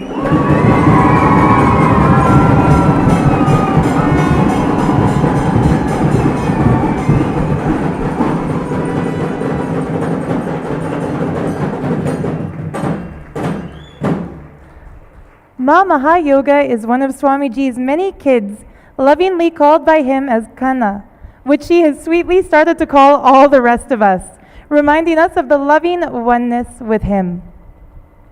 Her journey with her Jeji has been beyond magical, unimagined, unexpected, a transformation from human to super divine human. Ma Mahayoga heads the Nityananda Yogic Sciences wing of the Nityananda Sangha, and she is initiated as an acharya to lead sessions on manifesting the powers of Sadashiva, the source himself, initiated by Swamiji. She's adept in expressing the extraordinary powers, such as blindfold reading, seeing and walking blindfolded through the sight of the third eye, materialization, remote vision, which is seen across vast distances, X-ray vision, which is literally seen into the human body, getting answers to anything using spiritual alchemy products, mind reading, healing through the third eye, moving matter through consciousness, and much, much more. In 2016, she was blessed with the title Mahayogini, which is a great yogini, one in the state of deep oneness with existence by the avatar. 2017 saw Ma Mahayogananda, her parents, and 2 puppies welcomed to Kailasa, the home of Sadashiva, as an Adinavasi. Soon, she'll add 2 lions.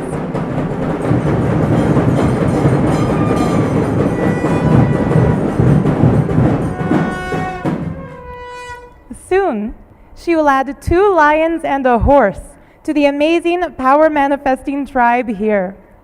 On October 13th of this year, Ma Mahayoga, along with a very power manifesting Balasants, child saints of the Nityananda Gurukul, will embark on a world tour to showcase the transformation that humanity has been waiting for, moving from human to divine superhuman, experiencing the next level of superconscious breakthrough led by the Avatar. The World Tour events will be attended by thousands who will have the opportunity to understand we can be the masters of our destiny if we live in the state of Sadashiva, radiate the space of Sadashiva, and manifest the powers of Sadashiva. The journey begins at the grandest alchemy humanity has ever seen in the form of a 23-day program called Mahasadashivoham in December right here at Nityananda Peetham, Bengaluru Adinam, which is the spiritual headquarters of the Avatar.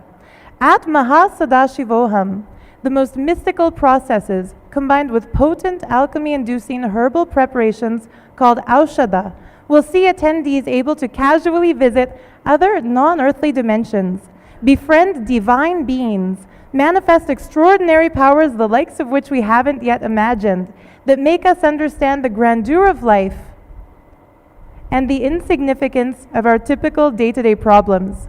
Tonight on Ask the Avatar, Ma Mahayoga gets to place her questions to the Avatar on behalf of everyone in the world.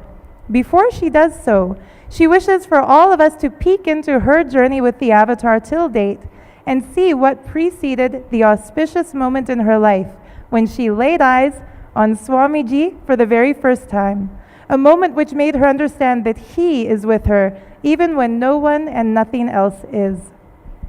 Nityanandam Paramasukadam Kevalam Jnanamurtim Dvandvatitam Gagana Sadrisham Tatvamasyadilaksham Ekam Nityam Vimalamachalam Sarvadi Sakshi Bhutam Bhavatitam Triguna Rahitam Sadgurum Tam Namami.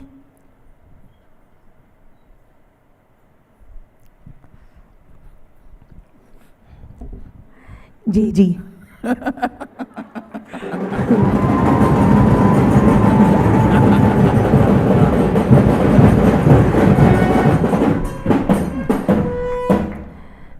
I first wanted to say that throughout the 10 years that I have been with JG now, the words between us have been very less. And because you've always answered me from inside me. So when this opportunity came to be on Ask the Avatar with you, I tried to write a lot of questions, but every time the answers were coming from inside. So then I decided that spontaneity was the best option here. But my first question to JG is, I ended up experiencing what I went through, and it felt like all of that happened just so I will see you and I will not miss you. And I have seen that JG all these years has known everything I'm going through, everything I will go through, but yet JG will play along with me. And I've heard many devotees, disciples say that they seem to know that you know everything, but you play along with it. What kind of love is this?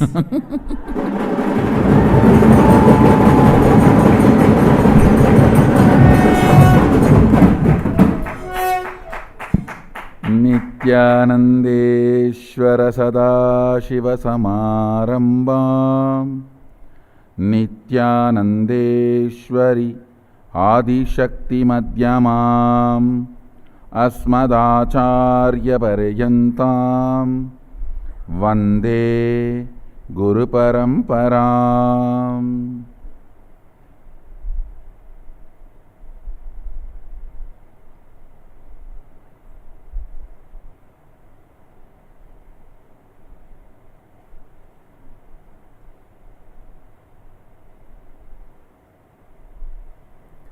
I welcome you all with my love and respects.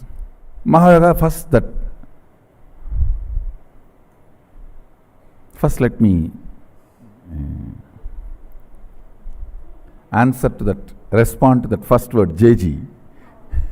Understand, I have given name to millions of people. There is only one person who gave name to me and I accepted. That is Mahayoga.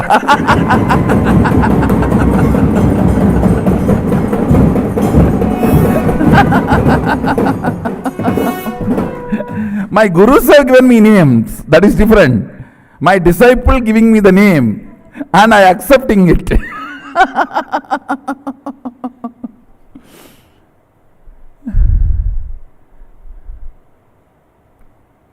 It's the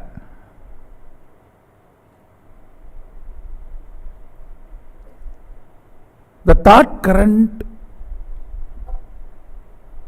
you presented.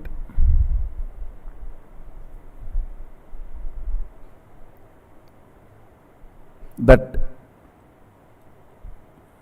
I know everything, you went through, you are going through, you will be going in the future, which you will be going through, which you went through, going through, and in future which you will be going through. Everything, but I just play along with it. Understand? This is precisely the way Sadashiva lets the world happen. Just yesterday, one of the very close devotee, he asked me, Swamiji, don't you know when these problems come and when they are going to be solved? I wanted to put this on record. Let all of you know very clearly. All the things related to cosmic law, the logic of the cosmos, is revealed to me completely. Like a past, present, future, everything. All the things related to this normal plane, because I do not have the anxiety about the future, because I am so grounded in security. Understand, when you are grounded in the security and no insecurity, you will not try to peep into the future. Future is just one more room. It is insecure people who constantly try to peep into the future. Not the completely grounded. Not the one completely settled. Understand? It is not that I do not know your future.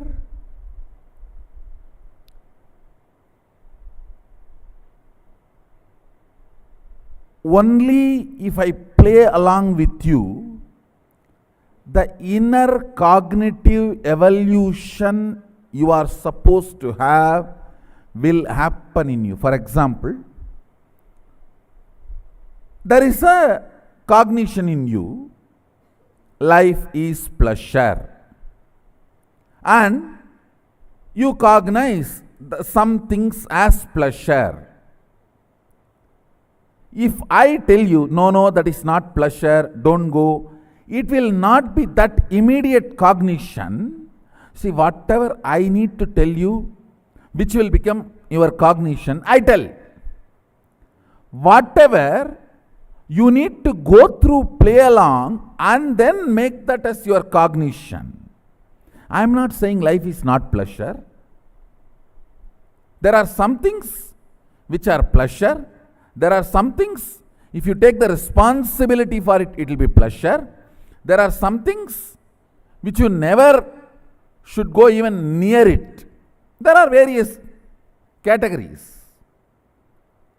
This cognition, you need to cognize, only then it will be yours. That is the reason sometimes I just play along. But I make sure you are always protected by my long hands. Understand? When I directly give you some understanding, without even going through the life, you just drink it and it becomes your cognition. Then at those moments you are in my lap, I am protecting you. With one hand, with another hand I am doing other things. But when you need to go through something on your own and develop that cognitive maturity, cognitive shift, matured cognition, I allow. Only make sure you are protected through the long arms, and it is there constantly for you. Understand, not only your life, even my life, like that only I run.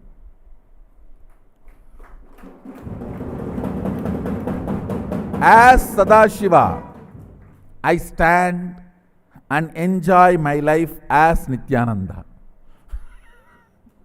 Understand? As Sadashiva, I stand and enjoy my life as Nityananda. And for all of you, this is the precise way I relate. This is the way I let the games happen and play along with it. Understand?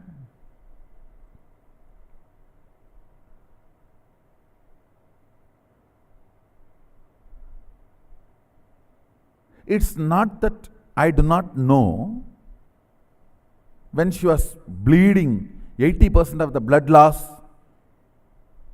in the body in Canada, which is almost means coming back to life, is medically miracle. It's a medical miracle. It is simply sheer medical miracle. It's not that I did not know, but some things needed to be removed from our body for the new DNA to happen, the new flowering of consciousness to happen.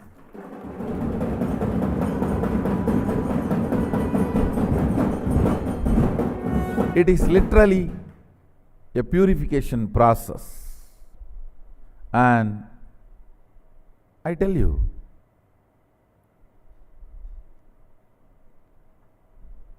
being around during those times as a protection, but not intervening in the cognitive shift, waiting for that cognitive shift to happen. Like I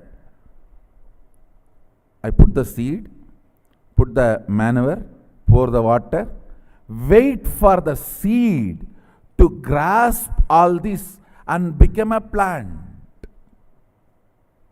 Only then that seed will have the life. Understand? Seed need to have life means all this need to happen to the seed. All these need to happen to the seed.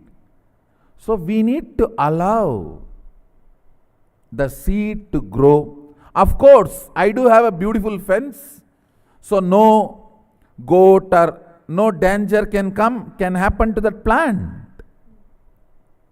But I need to do all the vatavarana, ambience, creation, everything. End of the day, I need to wait for the seed to become plant, for the seed to become a life on its own. I tell you, greatest compassion is controlling the greed that your disciples should be transformed immediately.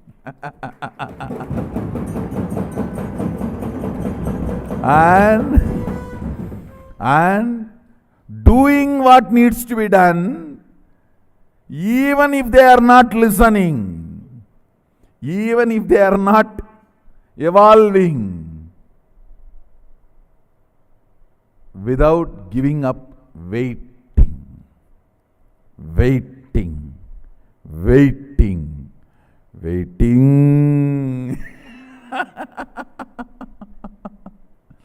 Understand?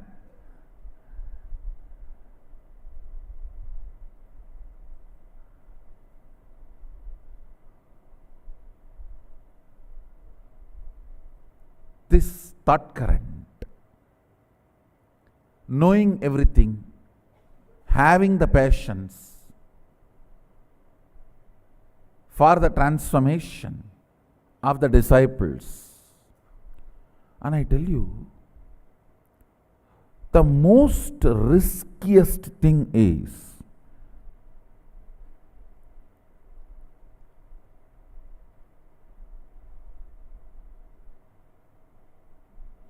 trying to train non-integrated people and letting them near. See, without letting them near, I cannot train. And non-integrated people are the most dangerous. Because even they don't know what they will do. But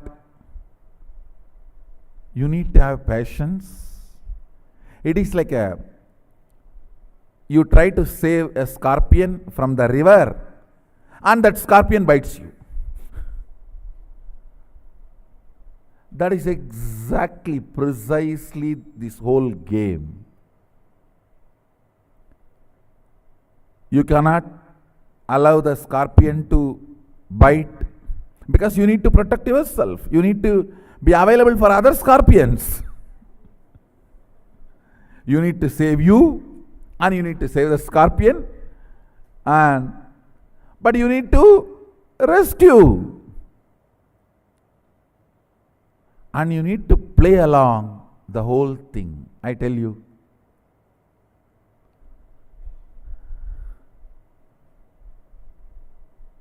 it is cosmic game.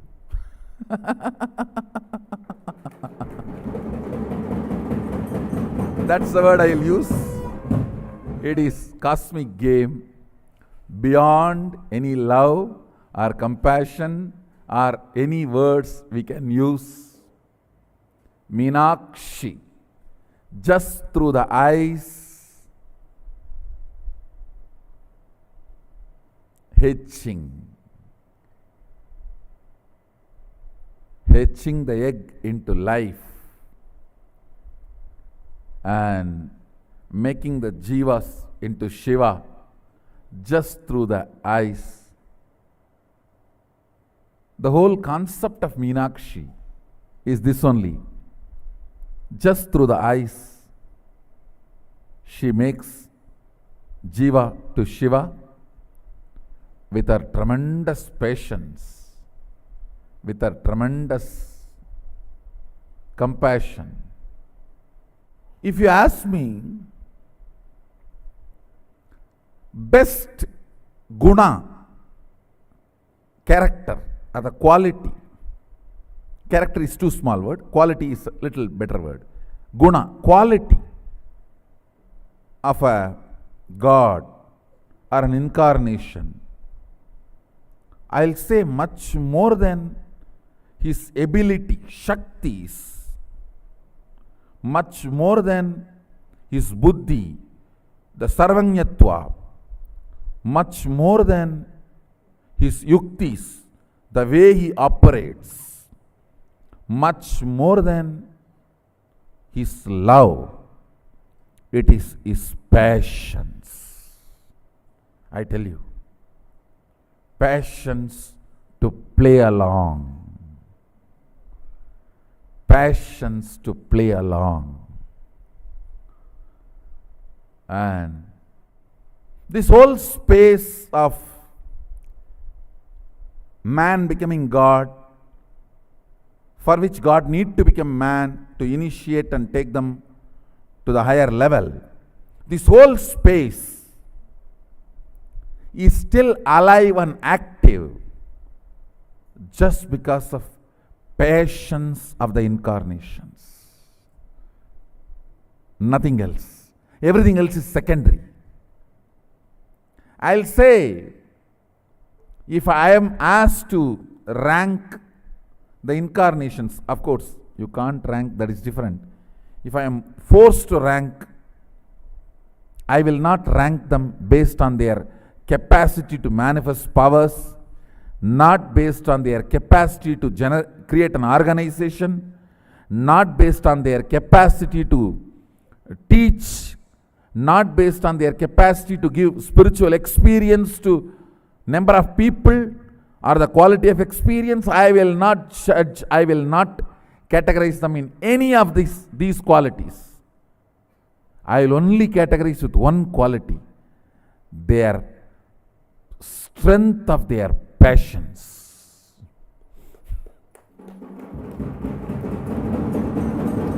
I tell you, strength of their passions. I decided today, I am going to do one thing. Without any reservation, I'll just open up me as I am and answer all the questions, the right powerful cognitions with which I am operating.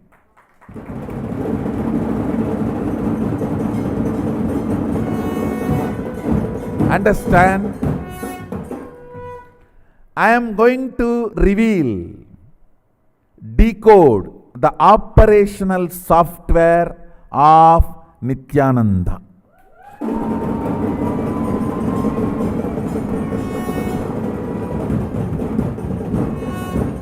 I tell you,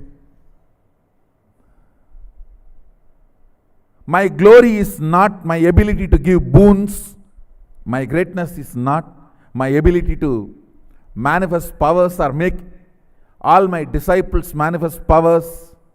My greatness is not this great Saraswati tongue. Any concept she can just chew like a betel nut, betel leaf and spit.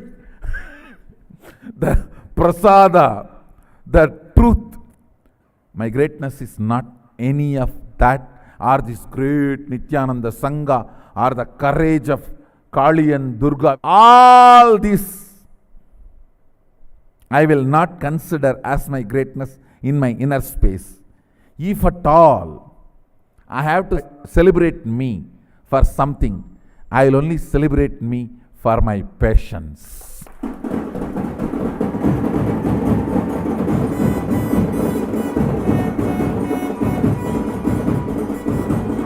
Understand. You can understand the depth of my passions only if you have the powers I have. With no powers, how you guys lose your passions? With all these powers, still I have not shaken the world is my patience.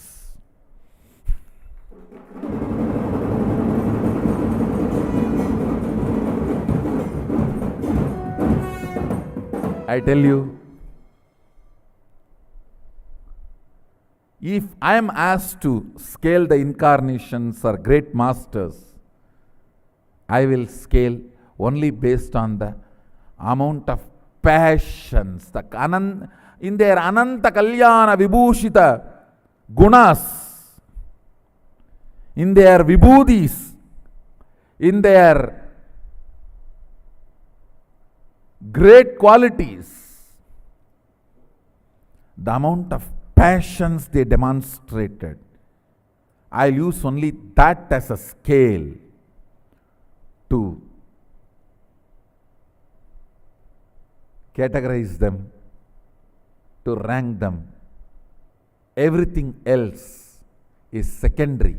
To operate with human beings, the fundamental quality is patience and playing along.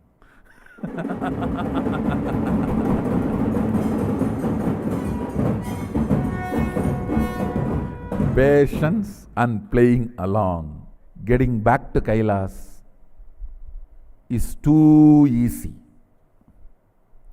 That doesn't need anything else. When there is a best space, what else you need?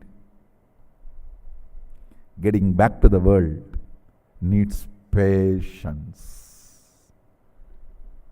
I tell you, if at all I need to be glorified, all the other things should only come as next. It is the patience I demonstrated with every disciple. And it is not just Mahayoga story. Ask everyone how I play along with them. Every level that it starts from the day one they come and ask the very preliminary questions, or from that day till all the questions they have or the tantrum they throw.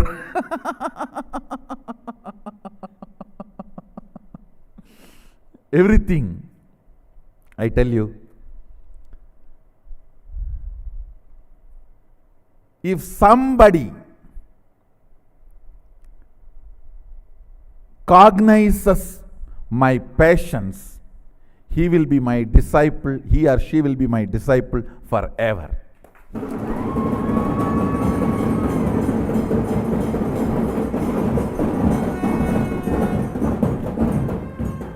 You will never be bitten by the selfishness. You will never be destroyed by selfishness. You will be protected from the patterns of selfishness if you know to cognize my passions. Whoever understands and cognizes, not just verbally, cognizes my passions, knows my love for you and universe.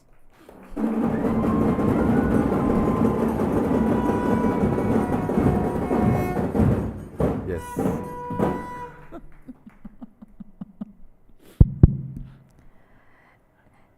That was a very soul-satisfying answer, Jeji.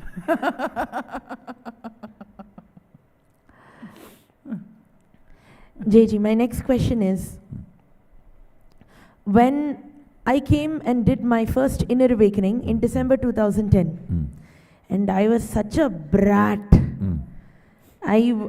Sometimes my mother would tell me, I don't know how he's tolerating you. And my dad would sometimes come and tell me, like with the kind of, I was very eccentric, Jeji would say, you should be stable, not eccentric.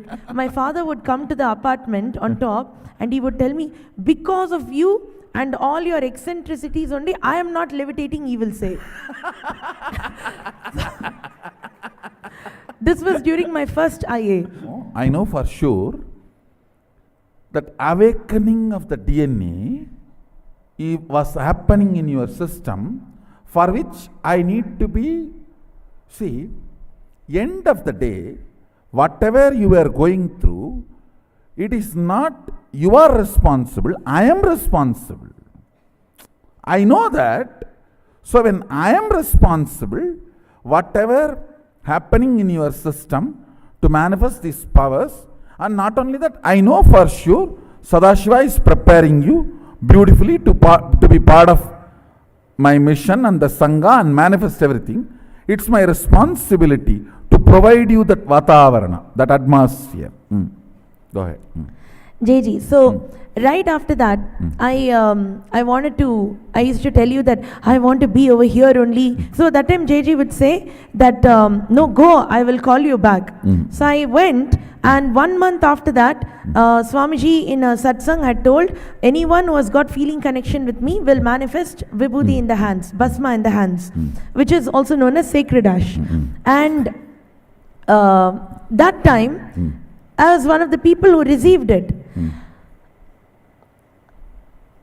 Many such events, incidents happened.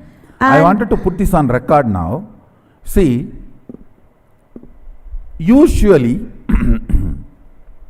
in that God-man space, means that it is called Bhava Spurana, means when the Bhava of the God entering into the human body, the clash of these two takes little time for this God state to get settled with the human body.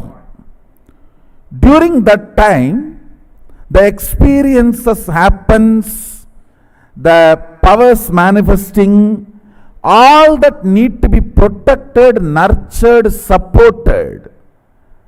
And fortunately, not only my support here, your parents are amazing support. Your parents are amazing support. See, there are some things like you need to go through certain experiences for you to cognize that is not something not required for your life. Some things may be required if I take responsibility. Some things never go near that. All these cognitions to happen. So I was only just protecting you with the long arms. But your parents provided a very good atmosphere, very good Vatavarana for that. It was their stability that actually brought me through. JG would come and say to me that powers are only dust at Swamiji's feet. Now, these powers... See, you also look back. At least 2 years, I only established you in the state. Yes, JG. Later on only, I allowed you to manifest powers. Yes, JG. If you see, even in the beginning, I will always push you back to the state. Hey, let the state become stable and the system hold that.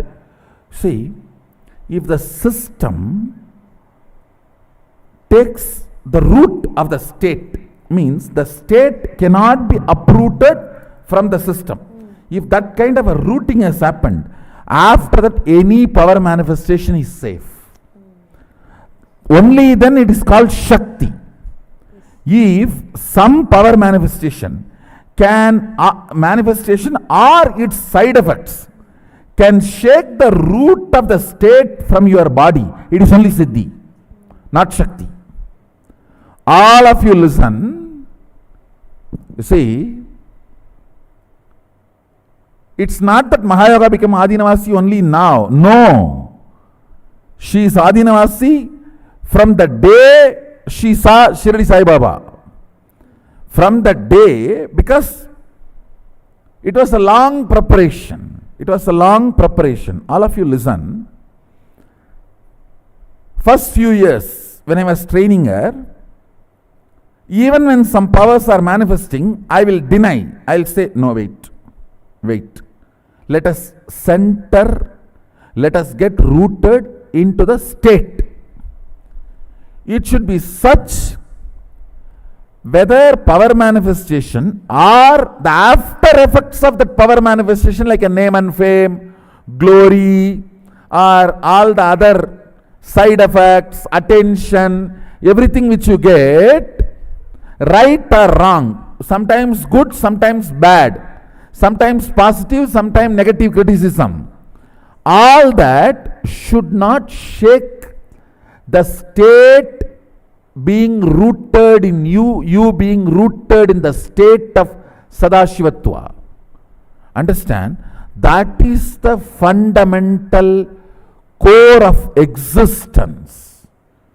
So I will always insist, hey, let the state sink in. Let the state settle down. Let the state become a permanent existence. Then any manifestation is Shakti. You will never be disturbed by it. And I can say very successfully, not only Mahayoga cooperated, now it has become a very successfully established state. So whatever she is manifesting is only Shaktis, not just Siddhis. They are not Siddhis because we gave enough importance. That is also one of my quality of patience. Understand? You need to be patient there also, letting the disciple to get established in the state. So never ever the state is shaken or the state is disturbed, because when you manifest powers, there will be side effects. Means you will get positive attention, glorified. The biggest protection is letting the state get rooted into the system such a way.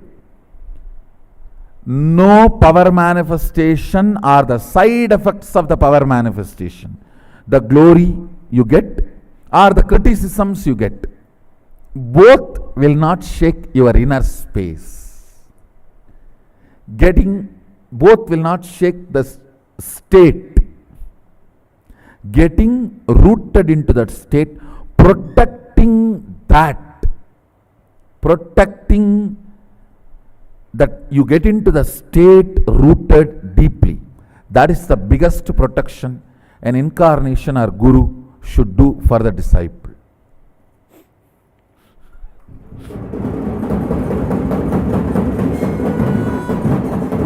Go ahead. JG, when you tell me that the powers are only dust at your feet, then I had a cognition that, oh, then JG's feet only is important. Now, everybody who walks into the Adinam knows that Swamiji makes them manifest powers. And these extraordinary powers of the source that you are initiating everyone into, sometimes I see during the two-way video conference, the two-way workshops, people are just coming to the free program and they will manifest the power of the third eye reading, and now in the upcoming workshop it's going to be mind reading. When that happens, my question is, why many times the human who sees a power, they rush after it, they enjoy it, but somewhere the fact that it's coming from that feet, that is forgotten. See what I am saying. The percentage of people forgetting is too small. Let us see from the whole angle.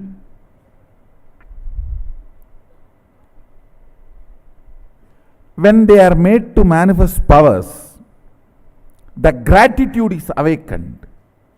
When that gratitude is awakened and the power manifestation is happening, if they catch the visionary and his purpose for manifesting, They are connected forever and they manifest all the powers continuously. If they catch selfishness, that is when they miss. I should say it is very small percentage, even that can be avoided by making them understand the science of power manifestation. Why this is manifesting? You see, whoever understands that why, and understanding about the oneness, they don't miss. But if they look at this more like a magic or give and take, demand, bargain, negotiation, then they miss it and miss it. I think we should make people understand nothing can be given for these powers. It is only the understanding of oneness that's a science of power manifestation. Maybe by making them understand the science, the problem can be solved. Thank you, JG. My next question is, my parents wanted a divine baby, so they were guided by their parents and everyone. They did vratas, this, that, etc. and baby was born. But it was only Swamiji who made that divinity actually to start happening. See one thing, ma, they bring that kind of a DNA, but the Vatavarana and initiation is required to make it alive, to make that into reality. So now when JG is sending us, myself and 4 of the Nityananda Gurukul Balasans on the world tour, where we are visiting all of these cities and we are going to showcase manifesting powers as a lifestyle. There many parents, many children are going to come. JG, sometimes today it feels like so much convincing has to be done to just showcase that having a child who manifests powers, who does not go into powerlessness. For example, even today also, my father, if there's a business deal that's happening, he will say, look through your third eye, answer what is happening. It's become so easy. And my conversation and my relationship with my parents has become so mature because of the initiation into powers that you have given me. But when the people come on the world tour and see, they do understand that yes, the power manifestation will give you a higher IQ, deep intelligence. But this quality of life raising, how can people understand that? See, mixing the power manifestation into your depth makes you stay in the state of Sadashivatva. Mixing power manifestation in your breath dimension makes you very beautiful, graceful, artistic in everything you do. Whether the words you utter or the seat you sit, everything will radiate that creativity when you make the power manifestation into your breath dimension. When you make the power manifestation in your length dimension, every moment of your life will be magical. The words you utter or the business you do or anything, I tell you, will be such extraordinary. The deals you make, I tell you. Negotiation is nothing but conducting a matured conversation and making the other person understand it is a win-win deal. That's all.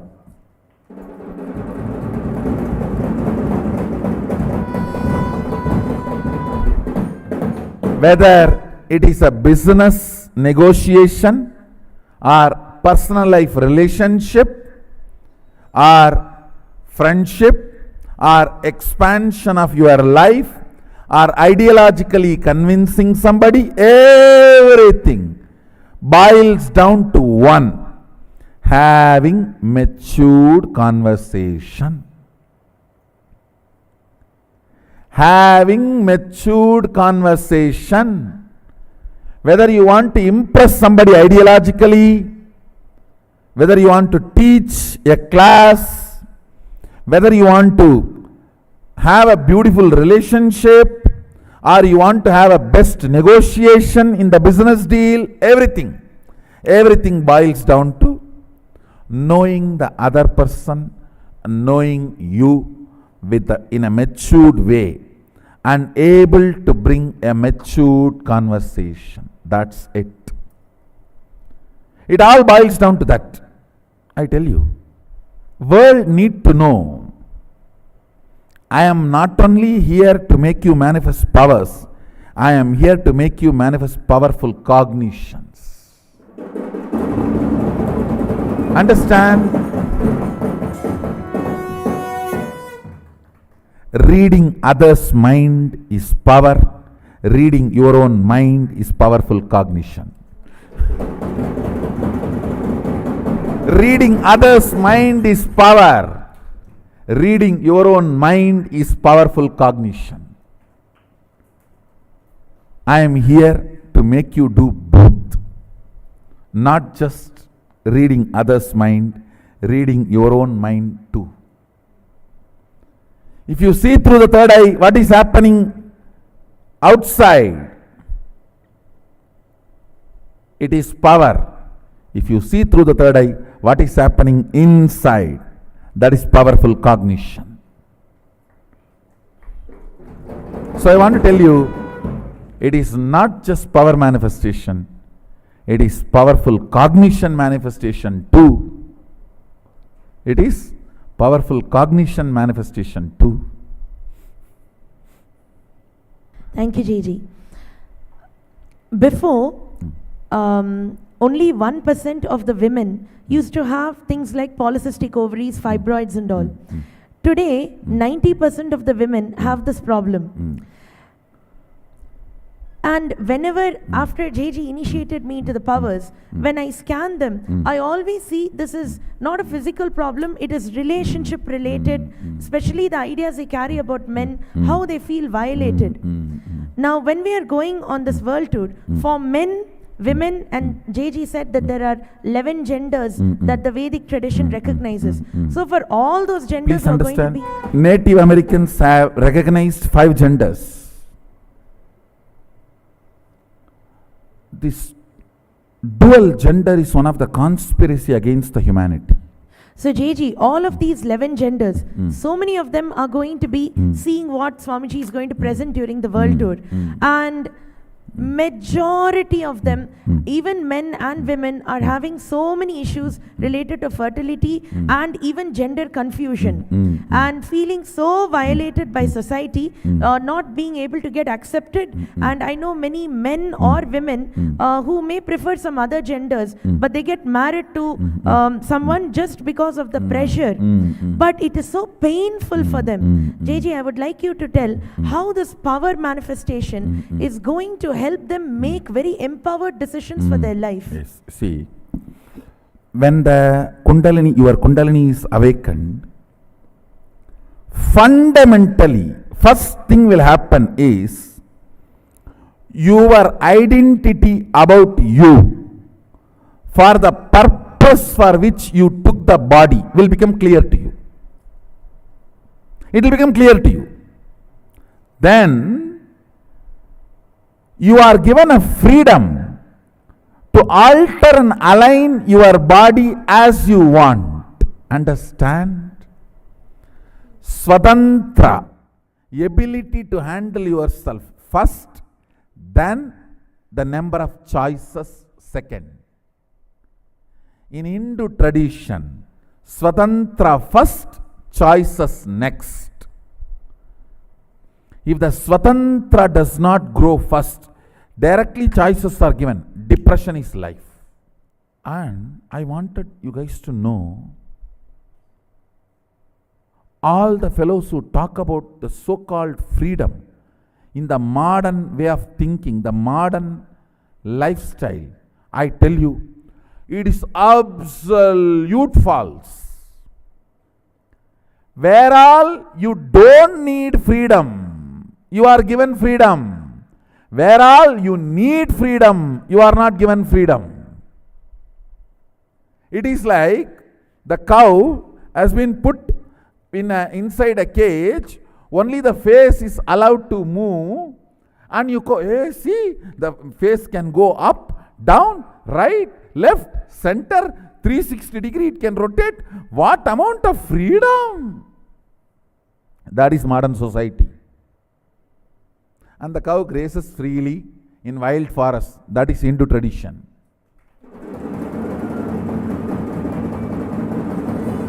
And that cow is given the intelligence what to eat and what not to eat, and even if it eats poison, it will not get into its system.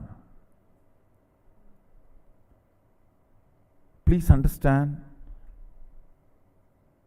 Swatantra is much, much higher than the freedom based on choices. Freedom defined by the choices,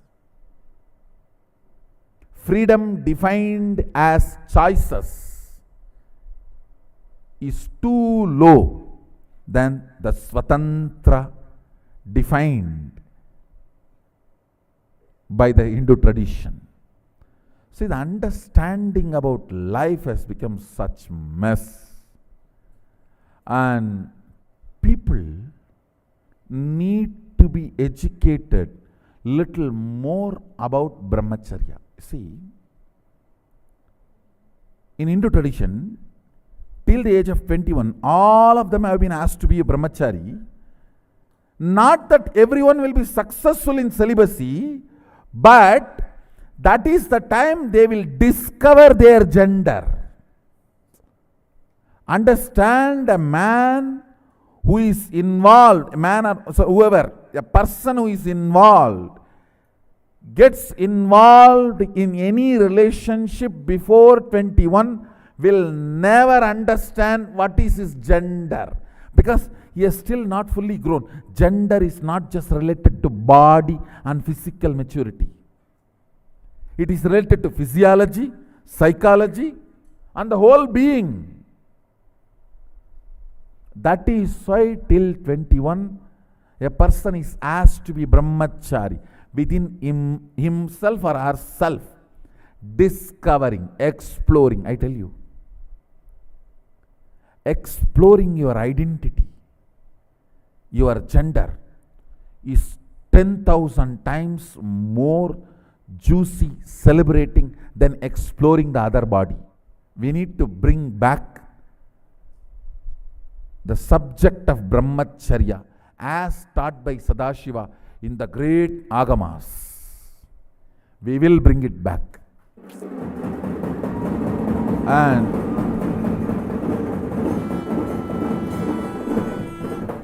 as an immediate solution,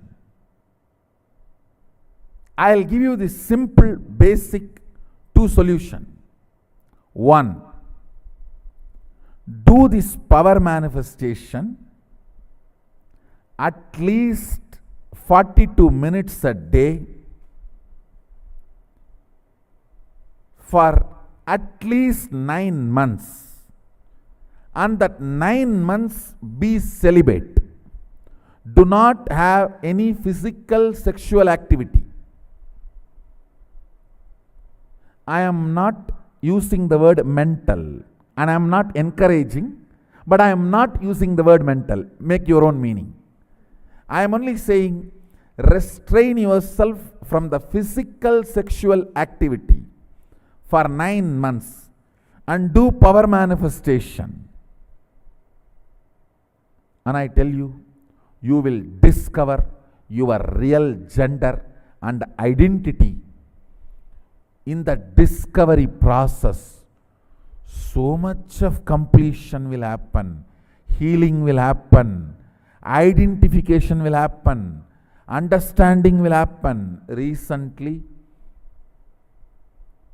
I was conducting sessions for a group of people on brahmacharya. You will be surprised. In that class question answer, almost 90% of the people say they don't feel the gender they are supposed to be feeling as their body. 90% of the people, not a joke, understand. 90% of them are saying we are not feeling the gender we are supposed to feel as per the society, the body in which we are. I think it's little more than 90.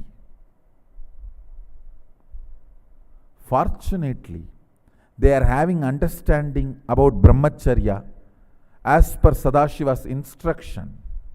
The first instruction, as I said, 9 months. No physical sexual activity and practicing completion means the power manifestation.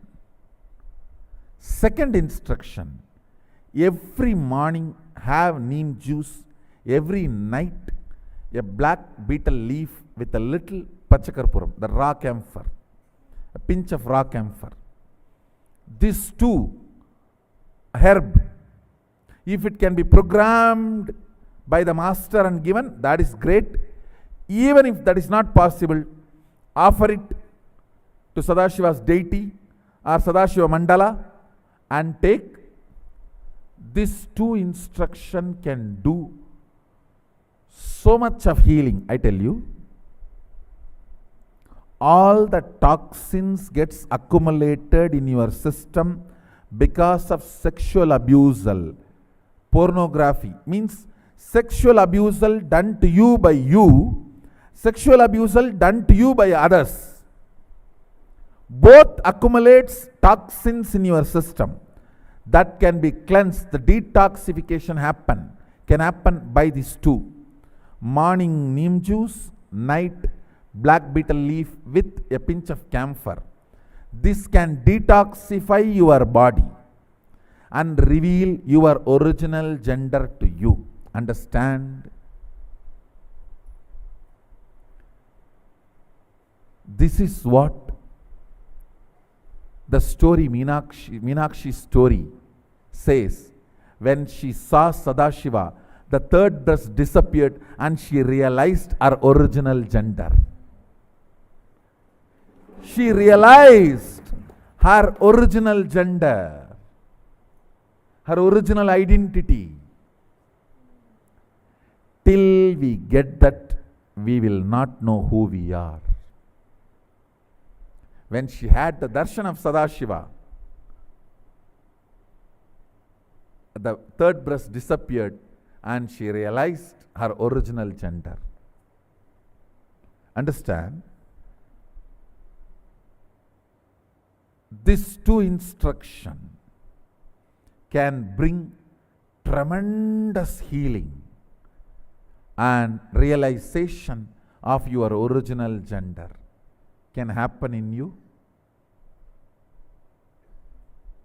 That can solve almost 90% of your problems. JG, before I conclude for today, there is one thing that disturbed me recently. I was reading some online reports and I saw that in New York alone, one of the cities that we'll be visiting, in 1 month itself, 10 people, out of which 5 couples, they were rich investment bankers, medical professionals, and very rich people. But because of monetary debt and because of some other problems, even despite having children, they committed suicide by falling from the building. And there was no reason, and all this happened within just 1 month. And the kind of notes that were written, it's like there are demons in my head, or the debt is too much, I can't bear it anymore. My whole thing is, for the biggest program that we are gearing up over here is Mahasadashivam. And Swamiji said that we're going to be seeing other dimensions and everything. I have personally experienced that with JG, and I've seen how much it has healed me in my life and changed my relationship with you. But for these people, it really feels like they are in a debt not only for money, they're also in a debt for relationships. So when people want to come for this program, they're not thinking only about money, they're also thinking about what will I tell my wife? It feels like there is a debt over there. What will I tell my business? It feels like they're owing something over there. How do they overcome this? I tell you, all rich fellows will have a debt. Understand? When you do not know how to handle people, all the people around you are relationship debt. When you do not know how to handle the things, all the things around you will be your debt, because you need to be available there at least to maintain them. As long as you need them, you think they are the source of your life, you are indebted to them. And I tell you, ultimately, debt is nothing but the feeling you need them for your existence. I've seen many people, if their car gets into accident, it is literally they lost a part of their body, they will behave. If the house is lost, they will behave as if something is taken away from their very existence. Understand? Nothing can be taken away from you which is yours. You can't enjoy anything which is not yours. Know very clearly, anything which can be taken away, let it be taken away the earlier, the better for you. Let which can't be taken away be with you. That will give you most stable life. I don't know how many people tried to shake this throne and take this throne away. Nobody is able to touch. Nobody is able to do anything. How many people tried to take this? Nobody is able to touch. Understand, if it is yours, it is yours. If it is not, it can never be. And raise the quality of your existence. All the quantity for your existence will be showered on you. Let the focus be on raising the quality of your existence. The quantities needed for your existence will be showered, and they will all be attracted. They will all be there always around you. Let the focus be on quality. Otherwise, see, rich people, really rich people, saying they are dying because they have debt. People with everything possible and life in front of them, saying they are dying because they are feeling lonely. I tell you, if you have everything, even if you have everything, and you don't have you with you, you will feel lonely. And you will not be able to handle life, even if there is a small change. Even if there is a small change of this table moving to that table, you will not be able to live. This table moving that side, you will not be able to handle it. So I want to tell the whole world, neither physical suicide nor psychological suicide. Psychological suicide is depression. Neither physical suicide nor psychological suicide is solution. Solution is oneness and power manifestation.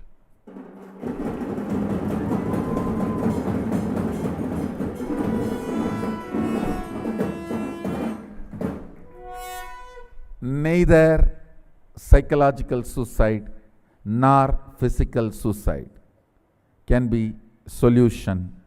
The only solution is oneness and power manifestation. JG, with that, I invite all of the viewers from around the world, if you're watching this, then you should not be missing the world tour event that we are coming on, that we are embarking on.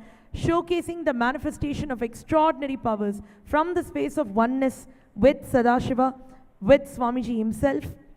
And JG, on a note, I don't want to waste this chance. I want to ask you for the boon, and forever, I want to always be a pure medium of JG.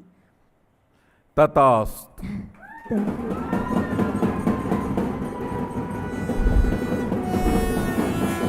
As I said, if I had to put a note, it's an extraordinary relationship. I should tell this one thing, this should be on record. Many times, like how she feels, I am there with her wherever she is. Many times, whenever I initiate new powers in the courtyard for the Balasans or anything, I just know she is already connected and that power is, she has been initiated. And she will start manifesting the powers immediately next day, without even physically me being there or physically she being here.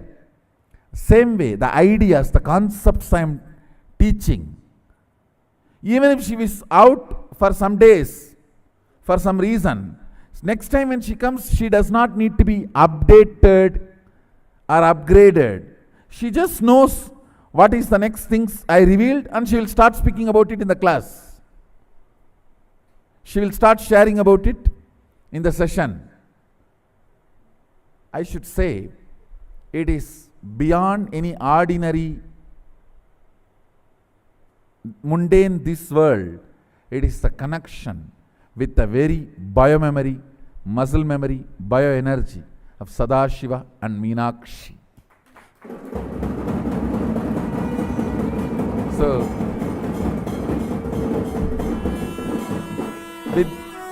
with this boon to her, let you always be with my pure channel, medium.